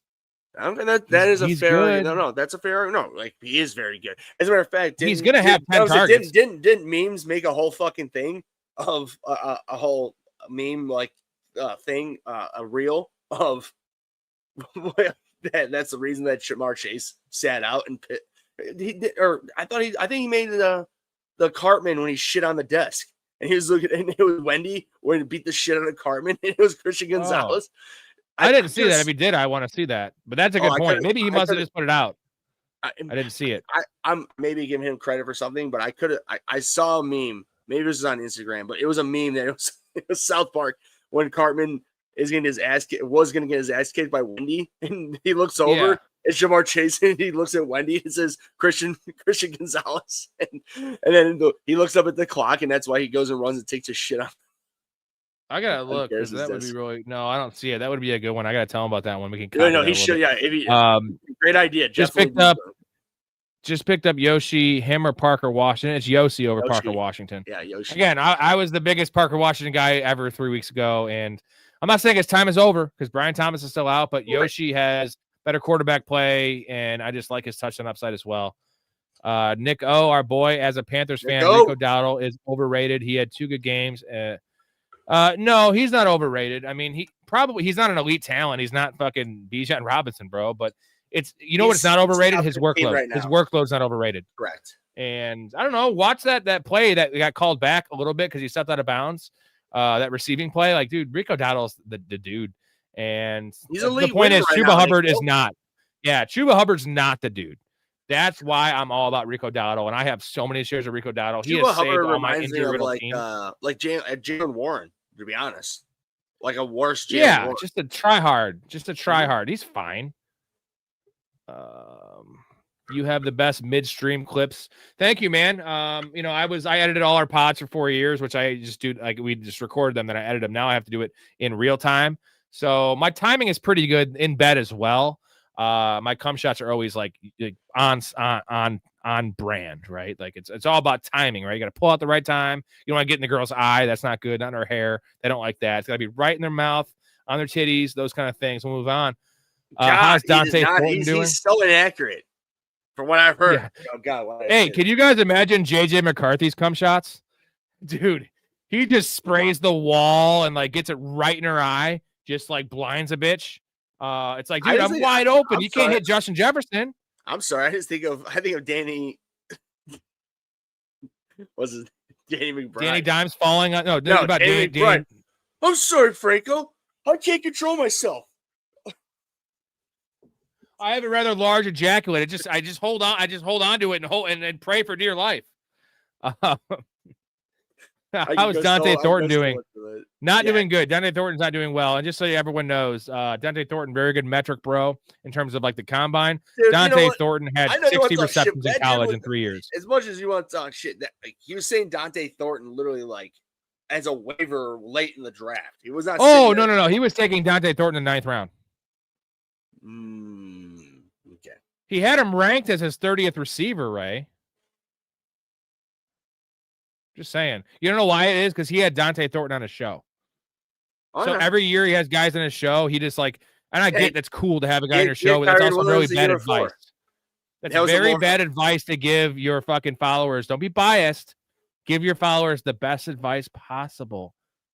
Cool. He was on his show. Of course, you got Dante Thornton on your show. He's a bum. Again, you want to shit on him, but he had Kyren Williams the year before. So yeah, no, that's awesome, man. I can't believe he does this. The guy's a clown. I'll say this. Oh, so Kyren Williams was a bad pick last year. Got it. No. Dante, that was one hit that he hit, but Dante Thornton had 60 career college receptions in Tennessee. I'm saying, Ray, 60 career in 3 years, 20 catches a year in college. That was going to translate to wide receiver 1 numbers. I understand what you're saying. I'm devil's advocate that he had a good call last year on that, and you're like, ugh. You love the counselor, bro. You love him. I love you more than him. That's definitely a fact. Well, I actually know what I'm talking about, and I actually win money in fantasy. Well, that's not why I love you, but okay.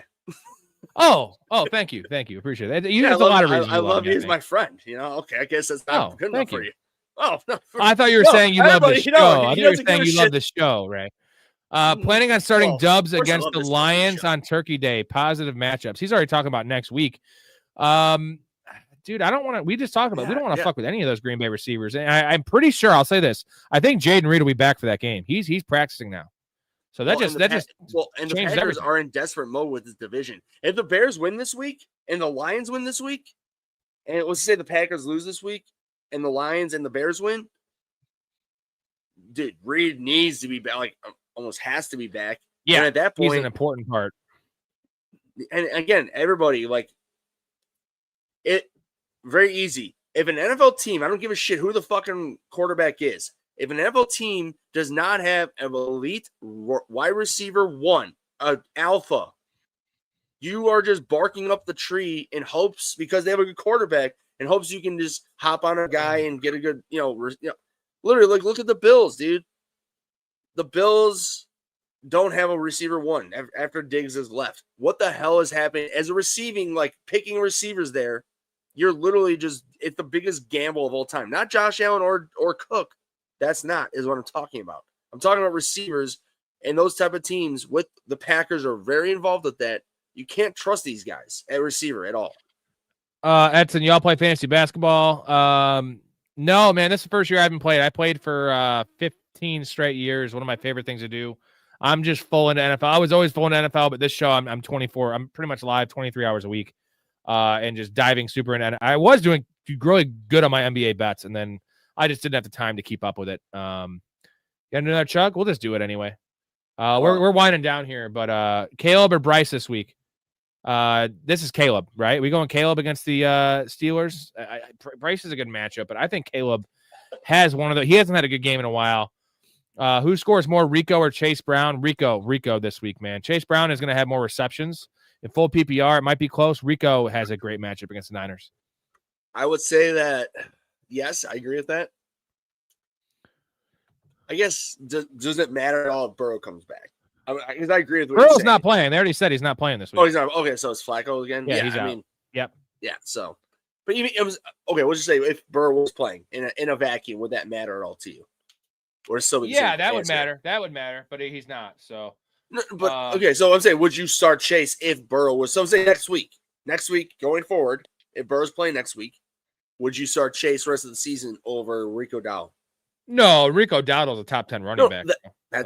I would as well. Runs through Rico Dowdle. I would as well. I'm just asking for the Bengals just don't run the ball, and they can't run the ball. I'm just asking for the rest of the chat because I'm assuming that could be a question for next week. In that, I'm with you. I would still be going Dowdle for the rest of the season. I love Rico. Yeah, I don't understand all the hype. You were a Rico, but I am. Yeah, I still am. Well, hey, rightfully so. He's a league winner right now. He really is. For my love for Rico wasn't because I thought Rico was great. It was because I knew Chuba was just a guy.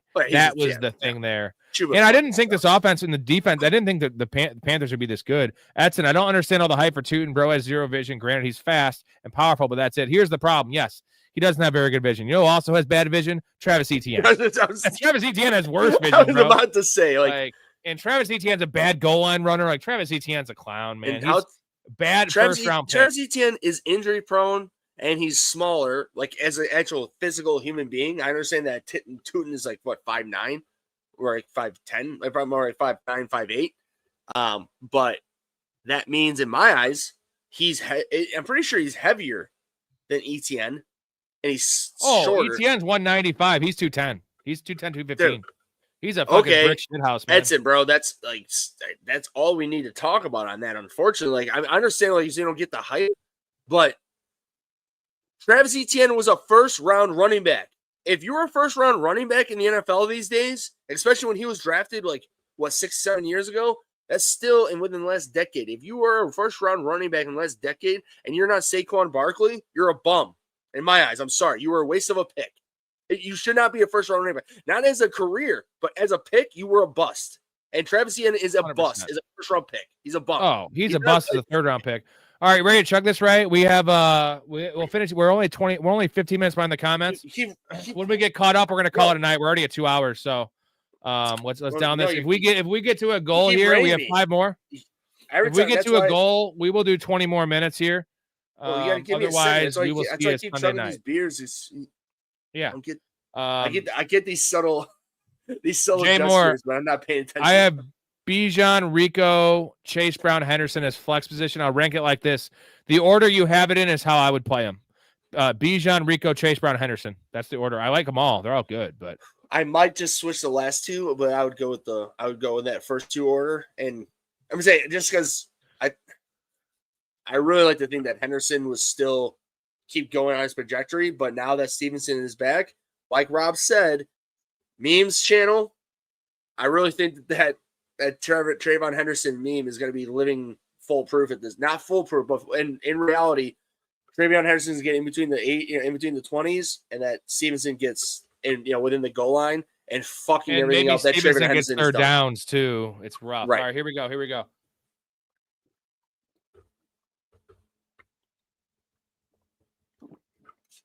All right, let's wrap things up here. Enter every question.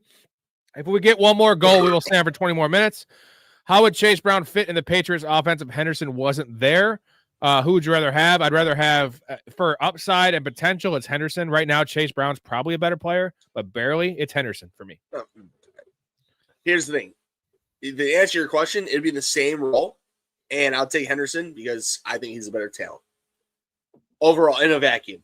Like you put the guys in, in the same, just like situations and all that.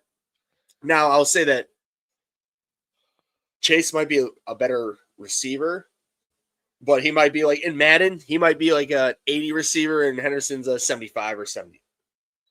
Yeah, Henderson has much more upside. He's still very raw. Carlos, you guys think Loveland can reach a top 5 tight end fantasy football status this late season? No, because it's Cole Kmet. If Cole Kmet wasn't there, yes. Cole Kmet is there. And Cole Kmet will be gone after this year. And at this point, to be honest, and what people don't realize real quick is that after the Sam Laporta breakout rookie season, I think a lot of people, I mean, me included, have this, and Tyler Warren this year right now, because he's been breaking out as well as a rookie. But a lot of people get the misconception that if you're and rightfully so, like Colston Loveland's a top 10 pick. Why the hell shouldn't he be a fantasy relevant, relevant tight end? But the problem is that tight ends have one of the biggest curves in the NFL to come around to be a relevant starter. And especially like Rob said, they have Cole Kmet there.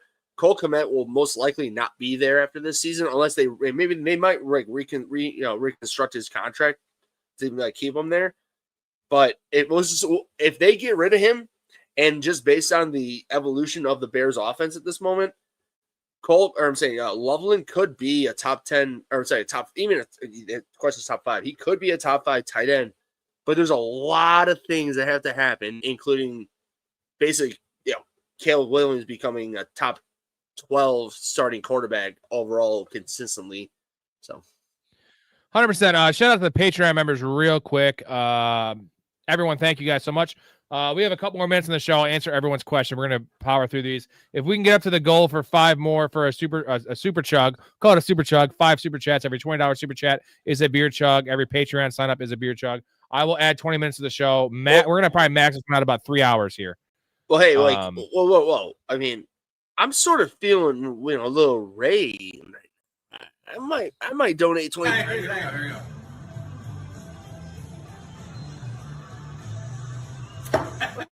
You see why he cut me off? Because I'm feeling a little squirrely. Yeah, no, don't do it, Ray. $20 for you. YouTube takes too much of it. You can just give me $20 cash then. That's fine. But don't do that. Okay, no, so fine. stop. I will Venmo you $20 right now. We take our shirts off and we chug a beer together. It's a long week, man. This is a long week. I want to stay on as much as you do, but it's been a long week. It's a long week to take your shirt off and chug a beer in front of the fans. What are you talking about? Well, I'm not taking my shirt off. I'm actually holding Burrow. This is a good call from Jay Moore.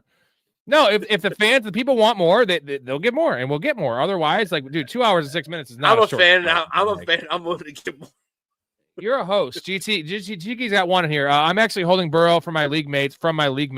Yeah, top seed is Flacco and McCarthy. That's defense, baby. Yeah, that's I like smart. That. I like smart. That. And by the way, you got to get. What was it? At this point in fantasy, you got to get petty with that shit. Everybody, if you're winning, if you're in a winning position, you need to get petty with things like that. Don't get petty. Sports. Ray's donations don't count. He's a co-host in the show. So sorry to break it to you, and I also don't want you to do that. Jay Moore, who will the Jets draft at number 1 overall? Well, they have to get the number 1 overall pick first. And from Indiana at this point, I'm thinking. Yeah, Mendoza would be the guy. It's not. It looked like it was going to be a great class. Now it's looking like average at best. Now it's going to be better than last year's class. That's pretty much guaranteed. Are the Bears frauds? Who's winning tomorrow? Steelers versus Bears. Ray, give me a score projection. Just give me the score. I want the score. What's your projection for the score? Weather's not bad. Bears are at home. Well, I'll answer. I can't answer the first part too. I'm gonna say they're not total frauds, but they aren't foolproof. Of course, their 7-3 record. I will admit, they've beat bad teams, but you want to know what? If anyone wants to say how they're frauds, you can't. The Bears aren't making their record or making their schedule. They just play who's on their schedule. They're winning these games. I understand they're doing it in late, fucked up fashion. So in a way, I'm saying I'm not gonna say they're complete frauds, but they are skeptical. But I'm gonna tell you right now, with this game, because especially when you said the weather is not going to be bad tomorrow at all. It's gonna be actually a pretty for Steelers Bears, actually a nice game in late November.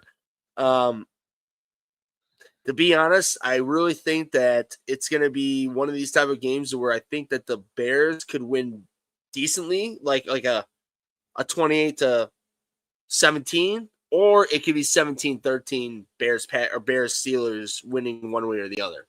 So give me your actual answer. Give me your set. What I'm gonna go. I'll go with my second. I'll go with my second answer. 17-13. Okay. I'll go Bears winning, but I'm saying it will be a low end scoring game. I feel like. Having Rico everywhere is awesome, and Jay Moore. Yes, Rico is probably one of the best values we've had in years because it's been almost all. I mean. You had the 3-week stretch early in the year, and then now it's just he's an RB1 man, and you got him in the 14th round. This question is not even an answer. I know D-Form had a pretty good run last year. No, it was D-Form in 2 years. I think it was 2 years ago. Either way, this Rico run right now is not even comparable. Rico is. I guess the story's still being written though. So if Rico busts in the fantasy playoffs, different story. but I think he's not going to. His schedule's not hard. Steve, need a defensive team: Packers versus Vikings or Falcons versus Saints. Give me Packers versus JJ McCarthy, baby. Yep. Unfortunately, and I'm not mad about it, but JJ McCarthy is just because I would love him to succeed because again, he's from Chicagoland, but he's very inaccurate, and all he had to do is hand off in Michigan, being 11th overall pick. It's showing its teeth right now. Carlos, the counselor, hits every once in a while, every once in a great while when he actually listens to the sheep. Everyone else is sheep because he doesn't watch anything else. He's a clown. Now he says the counselor versus Smitty. Smitty's legit. I endorse Smitty. Smitty is he knows as much. He might know more football than me. I doubt it, but he knows, dude. He does like same as me, 24 hours a week. That dude does a solo show. That dude knows his shit. Ray knows more football than you. So what are you talking? Fantasy, you have a decent against me head to head. Your Ray. Yahoo record speaks differently, but Smitty, guy's legit. Hey, 60% versus 53%. Yeah, that's what happens. I play 4 leagues and you play 60. More sample size is more impressive. Smitty's good though. I would endorse Smitty. He's just kind of a dick. You're not going to get entertainment from his show. He's only going to answer your super chats. Caleb Williams versus Steelers or Daniel Jones versus Chiefs. I'm going Caleb. Williams, Give me Caleb.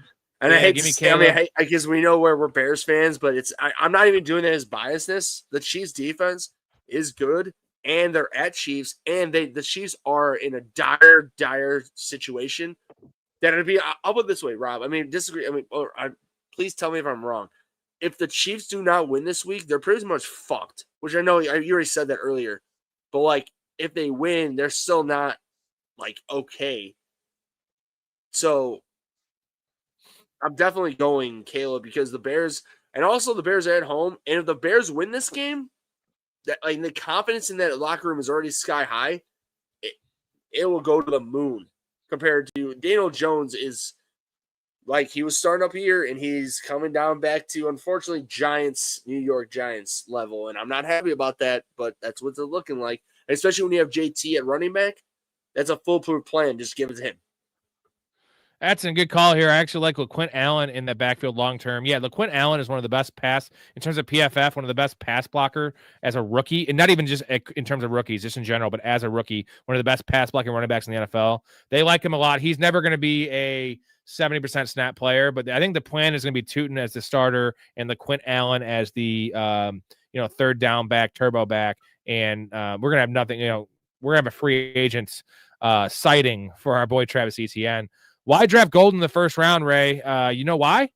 Because they had the draft in Green Bay and they wanted to make the fans happy for once. Awful pick. Awful. Can I tell you why they did that?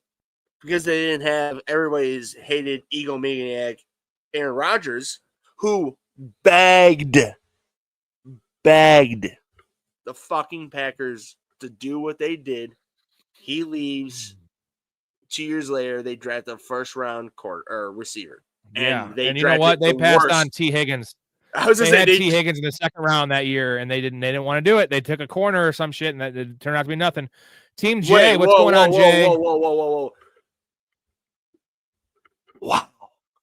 That's bad. What? I didn't know that. T. Higgins. Wait, was it what you just tuned on? I didn't know that. It was because T. Higgins was the 33rd pick, so they could have taken T. Higgins in the end of the first round with Aaron Rodgers for his last couple of years. Jay, haven't seen you around. I'm back. I had nastiest flu. We back though. Sub gents, drop a like. Thank you, buddy. Good to see you back. This is a good comment from Sports Memes. Went on a date this morning at Dunkin', wore your hat, and got a MILF's number while waiting on my date to arrive. The hat's a legend, and you're a legend. That's a double. That's a double, right? That's like you know what that's like? That's like if you play an IDP league and you start like a linebacker on the Jaguars and you have the Jaguars defense and that linebacker scores a defensive touchdown. Yeah, you got the touchdown for your team defense and you got the touchdown for your IDP. You got the MILF's number and you got the date still. Hopefully the date went well. Can I make it easier? Just real quick and easy. He got his cake and he got to eat it too. Yeah, that's a successful Dunkin' date right there, buddy. Oh yeah. Caleb, hey, someone dropped Joe Burrow. Hey, real quick, Sports Meme, dude, keep killing it on your fucking videos, bro. Like, they're so good. Sorry, I just want to give him dropped Joe Burrow, and I got him on waivers. There's no chance I should start him tomorrow over Jared. Joe Burrow's not playing tomorrow, so definitely don't start him over Jared Goff.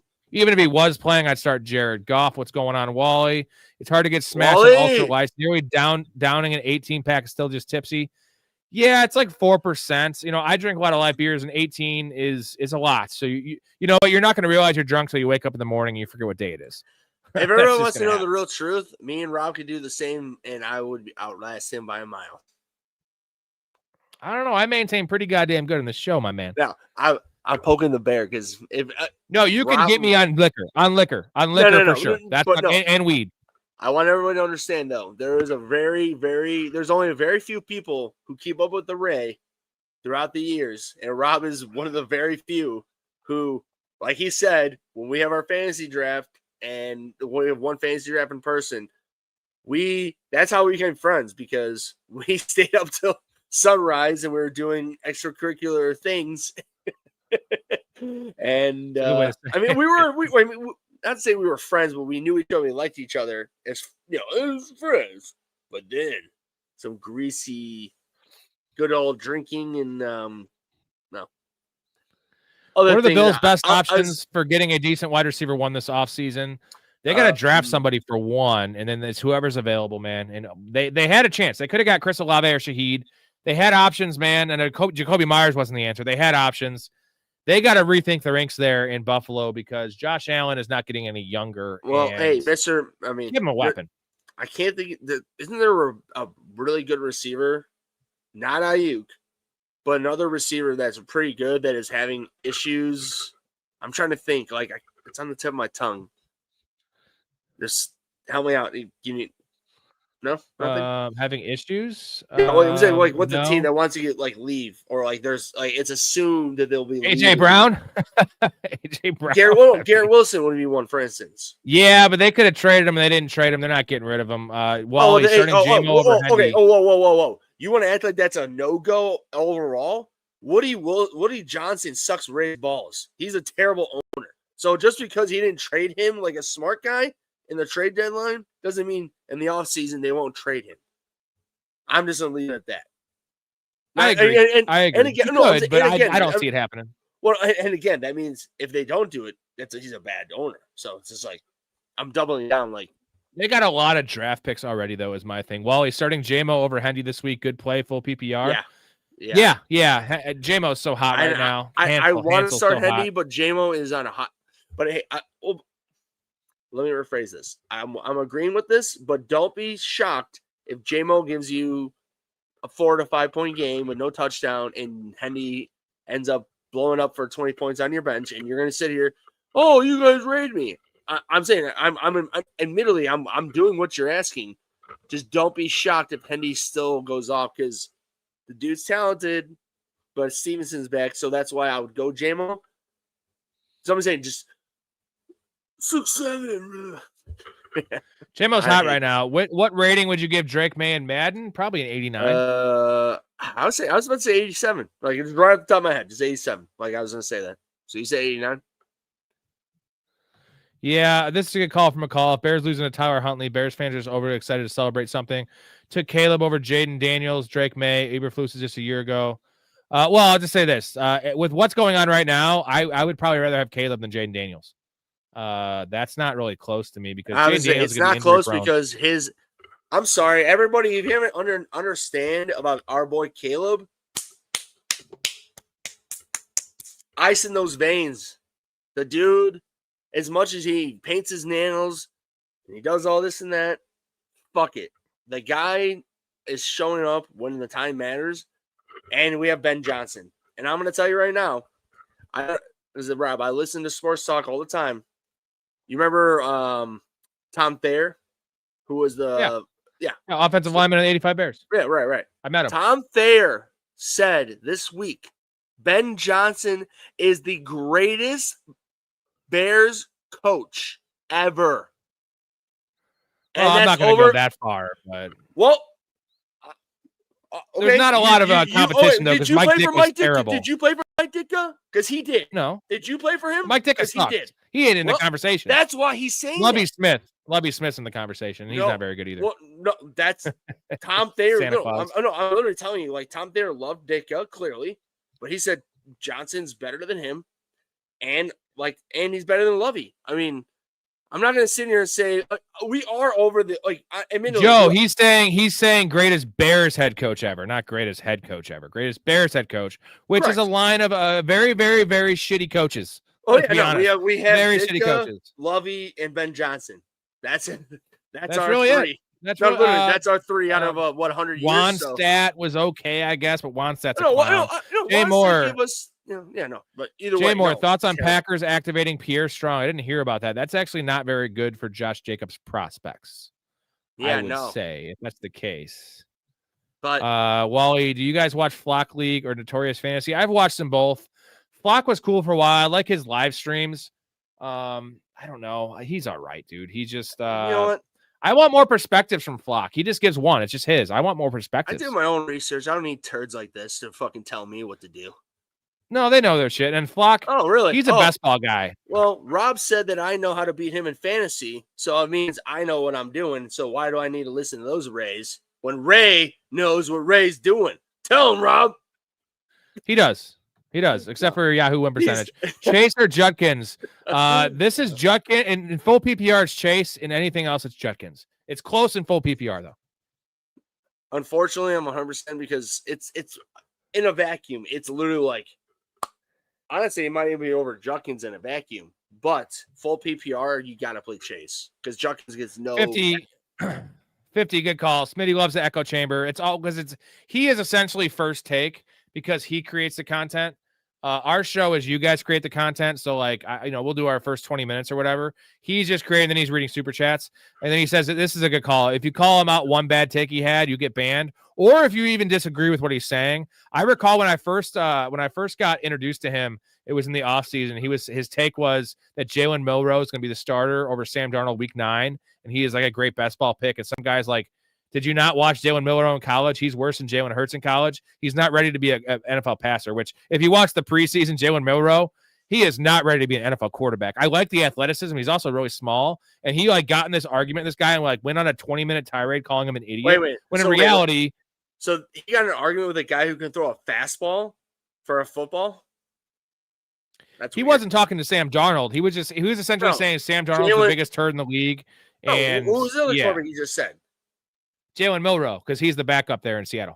I just said, that guy throws fastballs. He sucks. Why are we even talking about that? That's a dumbass. He has elite. No, he has the fantasy tools to be a good fantasy quarterback down the road because he has the cheat Rob, code, if right? he was good, he'd be playing right now, and he doesn't. No team doesn't want him. He's dumb. Don't even bring up Jalen Milroe. Really? Come on. He didn't even do it in college. No, it wasn't great. Yoshi or Bowers this week? This is Bowers, GT. Yeah, we're not going to get overthinking Bowers all day. Best uniforms for me, powder blues on the Chargers, and I'll say I like the Seahawks dark uniforms. I really like the Seahawks dark uniforms. Those are great. So I really like. I mean, because I'm a big Rob. I'm a big art guy. I really like contrasting colors. So I'm a big Bears fan. Of the colors of their jerseys. The orange and blue just really works. I'm raying you. I do. Of course, I love those colors, but I'm raying you. But in reality, I actually like those OG, the Seahawks colors that we grew up, the Seahawks jerseys we grew up with in the 90s with Jason Sehorn back in those days. Yeah, I like those. I like those. Powder blue, you named it. That's a fucking killer jersey. And I'm just thinking the top 3. I really like also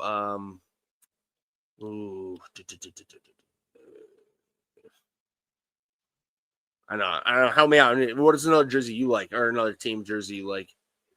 I like the old school Broncos. Yeah. Yes, yeah. I like that. Those are good. Elway Broncos. Yes, those were good too. GT says Golden was a great pick, but they're just big dump dipshits. I mean, dude, Matthew Golden wasn't the alpha on his college team. Isaiah Bond was it was a 1A, 1B. He's just not he's fine. He's a role player. KT, I love you, bro. You're a great person in this chat and our Discord. Honestly, this is no hate towards you. Hate on Golden. I'm gonna tell you right now, Matthew Golden is just as dumb as Kevin White when he was on the Bears. No, he's not. We can't judge. We're not gonna judge him there yet. Well, no, I'm gonna tell you 1 year, not even 1 year. Give me 1 second. I'm gonna pull up a fucking stat. Zavala, he sent this. Give me 1 second. I'm going to tell you right now. Because, here it is. First round rookie wide receivers since 2010 without a receiving touchdown through the first 11 weeks. Okay. So is that a wrong stat? No, it's not. So here are the receiver. I'm going to name all these players. Everybody will know all these names, and they all suck. Kevin White, Nelson Aguilar, Devontae Parker, Josh Dodson, Laquan Treadwell, Corey Davis, Mike Williams, Josh Ross, Keneal Harry, Rashad Bateman, Kadarius Toney, Treylon Burks, Matthew Golden. I'm sorry. Hey, mic drop. You fucking suck. Done, over with. I ain't writing him off yet, but it's not looking good. No, I'm not saying his career's over. But right now, first round pick, wow, that's just as bad. No, not just as bad. The Kevin White pick. Storey, I'll just go on this. Storey had him as a third round player. He's the college expert around here. He's not a third round player. I had him as a. No, he'd be fine in the third round. 6th, 7th round player right now. No. Oh, right now he ran it. He's fast. He's fast. Did you not hear those names I just named off? Okay, well, you're looking at a very, very limited sample. Sammy, I traded a Dunze for Higgins straight up this week. Was that good? It's a good trade, yeah.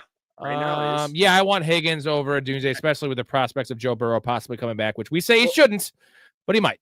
But even so, like, unfortunately, Rome has been trending down. Not his talent, but just like that offense has been, again, wide open.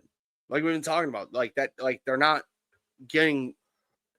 Ben Johnson is trying to teach Caleb Williams. I mean, Rob, tell me if I'm wrong. It feels like that he's trying to teach him at this moment and right where we're at in the league, right? I'm starting during the season.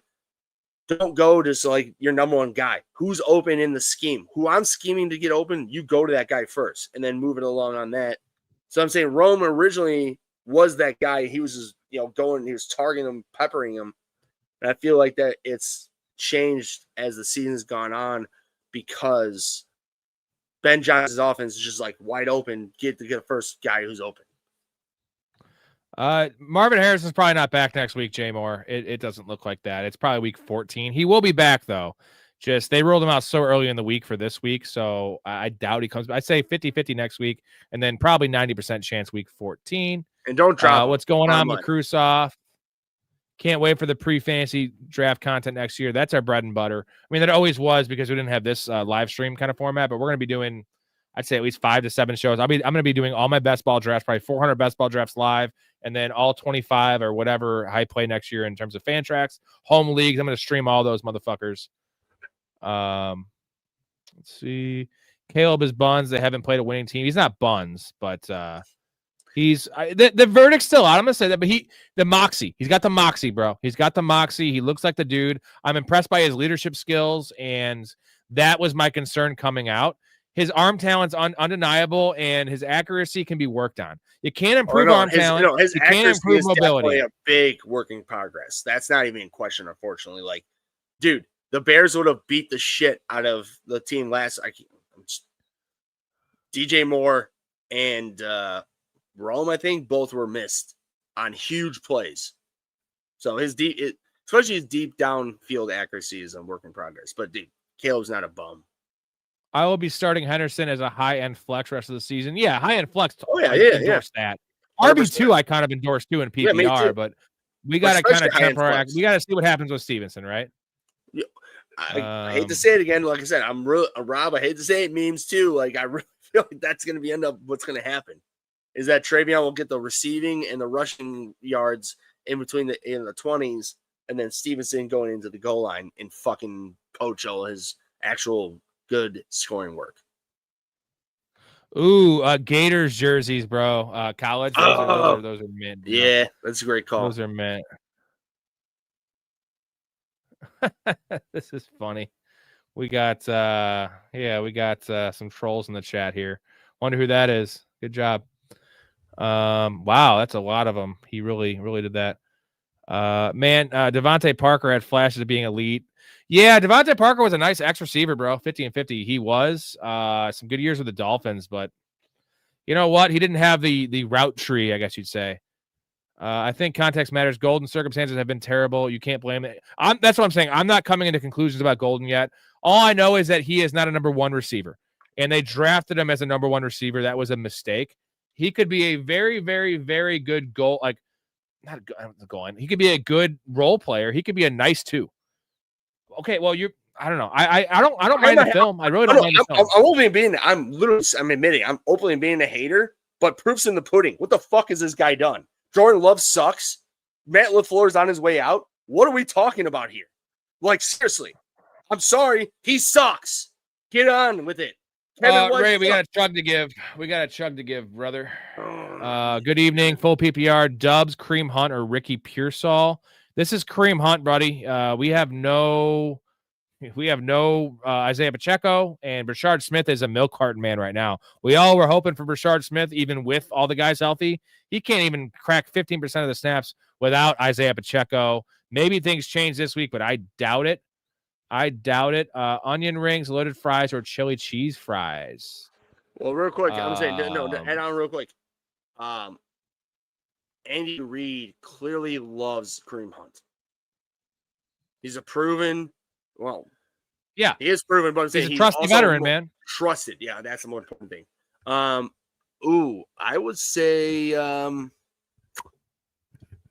a vacuum, I just like regular cheese fries over loaded fries, chili cheese fries. But give me, as a matter of fact, Rob, I don't know if you know this because I know you've been to fucking Culver's a ton of times in your life.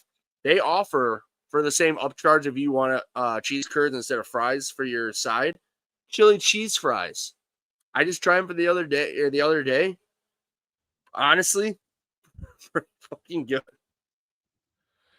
Let's do this chug here. We'll do a couple more minutes. I forgot. Sorry, Kraft. I didn't see. Sorry, Makrusoff. Yeah, Gramp says hi, my buddy Joe Gillick. I don't know if you know Joe, Ray. There's no Joe. Thank you, Makrusoff. Appreciate you, bro. Love you, GT brother. just funding this entire operation. Love you, buddy. GT's our bro, man. And we have, you know what, trolls, please lay off Mark.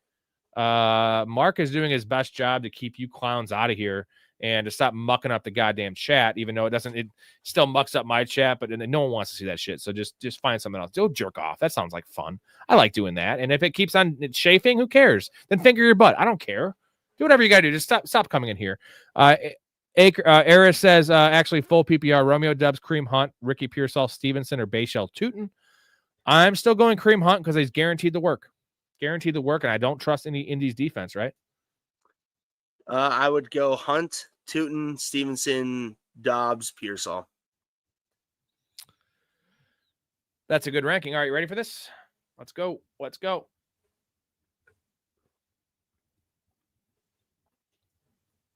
All right.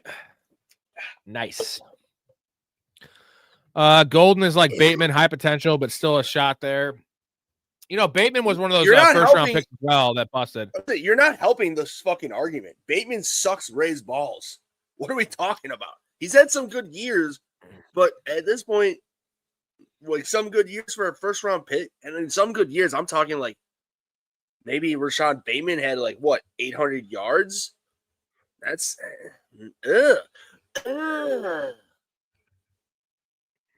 Don't get so mad that Ray's just calling out that Matthew Golden was a bad pick. The Packers, I'm going to tell you, everybody, all my Packer fan friends tell me all the time how bad the Bears are in our picks. I'm just calling you out. We'll tell you, Matthew Golden, you fucked up. Corey Trevor, you fucked up. Shout out Trevor Parker. Yeah, he definitely did. Best type of Doritos and Lay's. I like the standard cheese Doritos, right? Really? Nacho cheese. And then, I'm boring. It's not even for me. Well, it's not boring. Those are good. It's Cool Ranch Dorito, bro. Like, Cool Ranch Doritos are the elite. It's not even close. Especially, you know, Rob, the one thing I'm really upset about, because like everything that we grew up with is all trash now. When we were growing up, you picked one out, either the nacho cheese or the Cool Ranch Dorito, and you looked at the nacho. You looked at the Dorito itself. There was seasoning all over it. It was all good and glorious. Now these days, they're just cheaping out. You know, it's not fun. And Lay's, they're definitely cheaping out. One Lay's. Are you a fan of just OG like Lay's potato chips? Yeah, that's what I want. I like sour cream and onions. Fine. Oh, Can't use I'm a many big of them. sour cream and onion guy. Yeah. Edison's Jarquez Hunter, Jaden Blue, Jalen Noel, all dynasty taxi stashes out of the three. Who gets cut going into next season? Jaden Blue, I have no hope in. So I like Jarquez Hunter. But they're definitely getting rid of Mixon after this. So Jaden Blue might well be able to stick around. Jaden Blue is on the Cowboys. Ooh. I was thinking Houston. Yeah. Jarquez Hunter, man, they drafted him high, and I think there's a chance they signed Kyron. They had Blake Corum under contract, but I like his talent more. Jaden Blue has the best opportunity, but like they clearly, if he can't crack the rotation this year, they're playing bums behind Javonte Williams. And Javonte Williams, as much as I love him, has not been great this year. He's just getting a lot of volume and getting the yards that are blocked. Solid between the tackles runner. Jalen Noel has a really good future there, man. He is Christian Kirk on steroids. So I'm getting rid of Jaden Blue. I don't know what the hell they're doing there. They might cut him in real life. So I'm going Hunter and Jalen Noel for sure. Yeah, especially because Sammy says, how do I donate $500 to both of you? It won't let me on here. I need fantasy advice and fantasy basketball advice. Well, you can donate on here. Everyone else does. I think 500 is the max you can do. And I don't know if you're trolling. You can what you can do is, let's see here. 499 is the most you can do. So you actually can do that. Now, if you don't want to do that, you can just join the Patreon. Start with a $22 tier. If you want some actual advice, I do a lot for all my Patreon members. And then we can talk. I don't care. Whatever you want to do, man. If not, no big deal. But I don't, it's really easy to drop a super. Add lime and hot sauce on regular Doritos. What do you think about that? GT, have you not been seeing me the past month just eating tacos continuously? I had both those things all day, baby. And by the way, real quick, a nice, easy, good way to upgrade your nachos, put Doritos. Yeah, and you put everything else on the Doritos. That's kind of what Taco Bell's done. With a peanut butter and jelly sandwich, nacho cheese Doritos reign supreme. That's 100% true. Full PPR, Alec Pierce, Aaron Jones, peanut Kenneth butter Walker. Peanut butter, Joey, Alec Pierce, Aaron Jones, Kenneth Walker. What do you got? The Vikings are home against the Lions. God, I'd probably say Aaron Jones because unfortunately, in one league I'm in two leagues with Rob. One of them is his deep league. I have Jordan Mason. I was starting Jordan Mason while Aaron Jones is out, and he's absolutely done nothing. Like continuously done nothing. He got 10 points last week. He's got a touchdown for 6 points. I would go Alec Pierce. God, I'm going Aaron Jones, bro. Jordan Mason's dead there, and Kenneth Walker's dinged up. Yeah, Aaron Jones. I hate it. I absolutely hate it, but I'm gonna do that. I'm sorry. That's sort of where I was just getting. I don't love any of it, but it's not bad. It's literally none of them are bad like options. It's just not.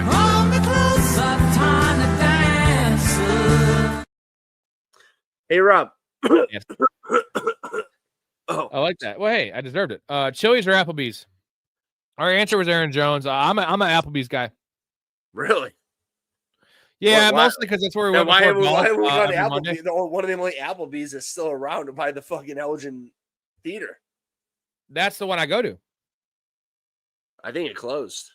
No, I go there all the time. That was where I went before Monday employee golf at the country club. We go there every time and drink and eat, and it was super cheap. Yeah. For lunch, I like Applebee's. I'll say this: for lunch, I like Applebee's. For chill, I was just there about a month and a half ago. No, you're right. No, I'm looking at it right now on Google Maps. It's open. It's open right now. It closed, but they closed right now. But they're open at 11 a.m. I love Applebee's, but Chili's is. Chili's is yeah. I like Applebee's for lunch better. Lunch Applebee's, dinner Chili's. Can I break that down? Because they don't have any lunch specials. Like Applebee's has great lunch specials. Well, no, that's not true. No, Chili's they just opened up a thing, and Ray would know. Yeah, you seen them? So they have a lunch special of like a burger, fries, and a drink for like $11 plus. Yeah, I mean that is pretty good. That is pretty good. We caught up. We're gonna do one more chug. We're gonna do one more chug just to send the people off. Kittle, Kincaid, or Goddard rest of the season. I'm gonna go. I mean, it's Kittle. How is Kittle? How is Kincaid's out? George Kittle's the top 3 tight end. The fuck. Well, Let me read your dumb questions. Oh, hey, no, whoa. I'll help this guy out real quick. I have Kincaid and Goddard in one league out of my 4 leagues. I'm starting Goddard. I have Goddard in another league. If I had the option of Kittle, and out of these leagues I have Goddard, Ray is Kittle all day, baby. So you don't again, you're overthinking. Play Kittle. Especially Purdy. My God, did not approve that last week? Purdy loves Kittle. Play Kittle. We have another week, full PPR, Bracell Tootin, Ramondre Stevenson, Kenneth Walker. I'm gonna go Kenneth Walker here. As much as I was a little worried, I'm going Kenneth Walker. So no, I'm going. He's the starter. The other two aren't. Yeah. So. Yeah, and the matchup against Titans is really good. Yeah, Jack Betch or Brashard Smith cooked his taxi stashes. Jack Besh, I want much more because he could be a slot receiver. Brashard Smith's never going to do anything. I'm sorry. Ready? I love it, but why is that a question? I'm not when I say that, I'm not even being taxi stashes in Dynasty. Dynasty. Okay. I'm sorry. Yeah. Jack Besh is a third round. I know what Jack Besh is. Brashard Smith is just never going to be more than a Jerick McKinnon type, and that's just not worth. There's no upside there. Jack Besh could be next year's poor man's Cooper Kupp for some reason. I don't know. I'm sorry. What is taxi stasher? Like, what is that? Where it's essentially like, think of like a G League, like it's like on your bench, but it's like a practice squad player. I guess I'd say it. It's Dynasty. I'm not in a deep enough league to have. It's Dynasty, right? Dynasty. Why didn't you just open that up for me? I said that 3 times. Does Ray hear you 3 times? No, I know. Let's chug. All right, here we go. All right, cheers, boys. Thank you. Swift or ETN? I'm going Swift this week. Tootin's taking too much work. I'm going to do that. I'm going to play you out with a nice little clip that I like if I can find it. Can I find it? Did I delete it? Do I have it? I kind of like this one. I think it's... Damn it. I think it's gone. And it's gone. Yeah.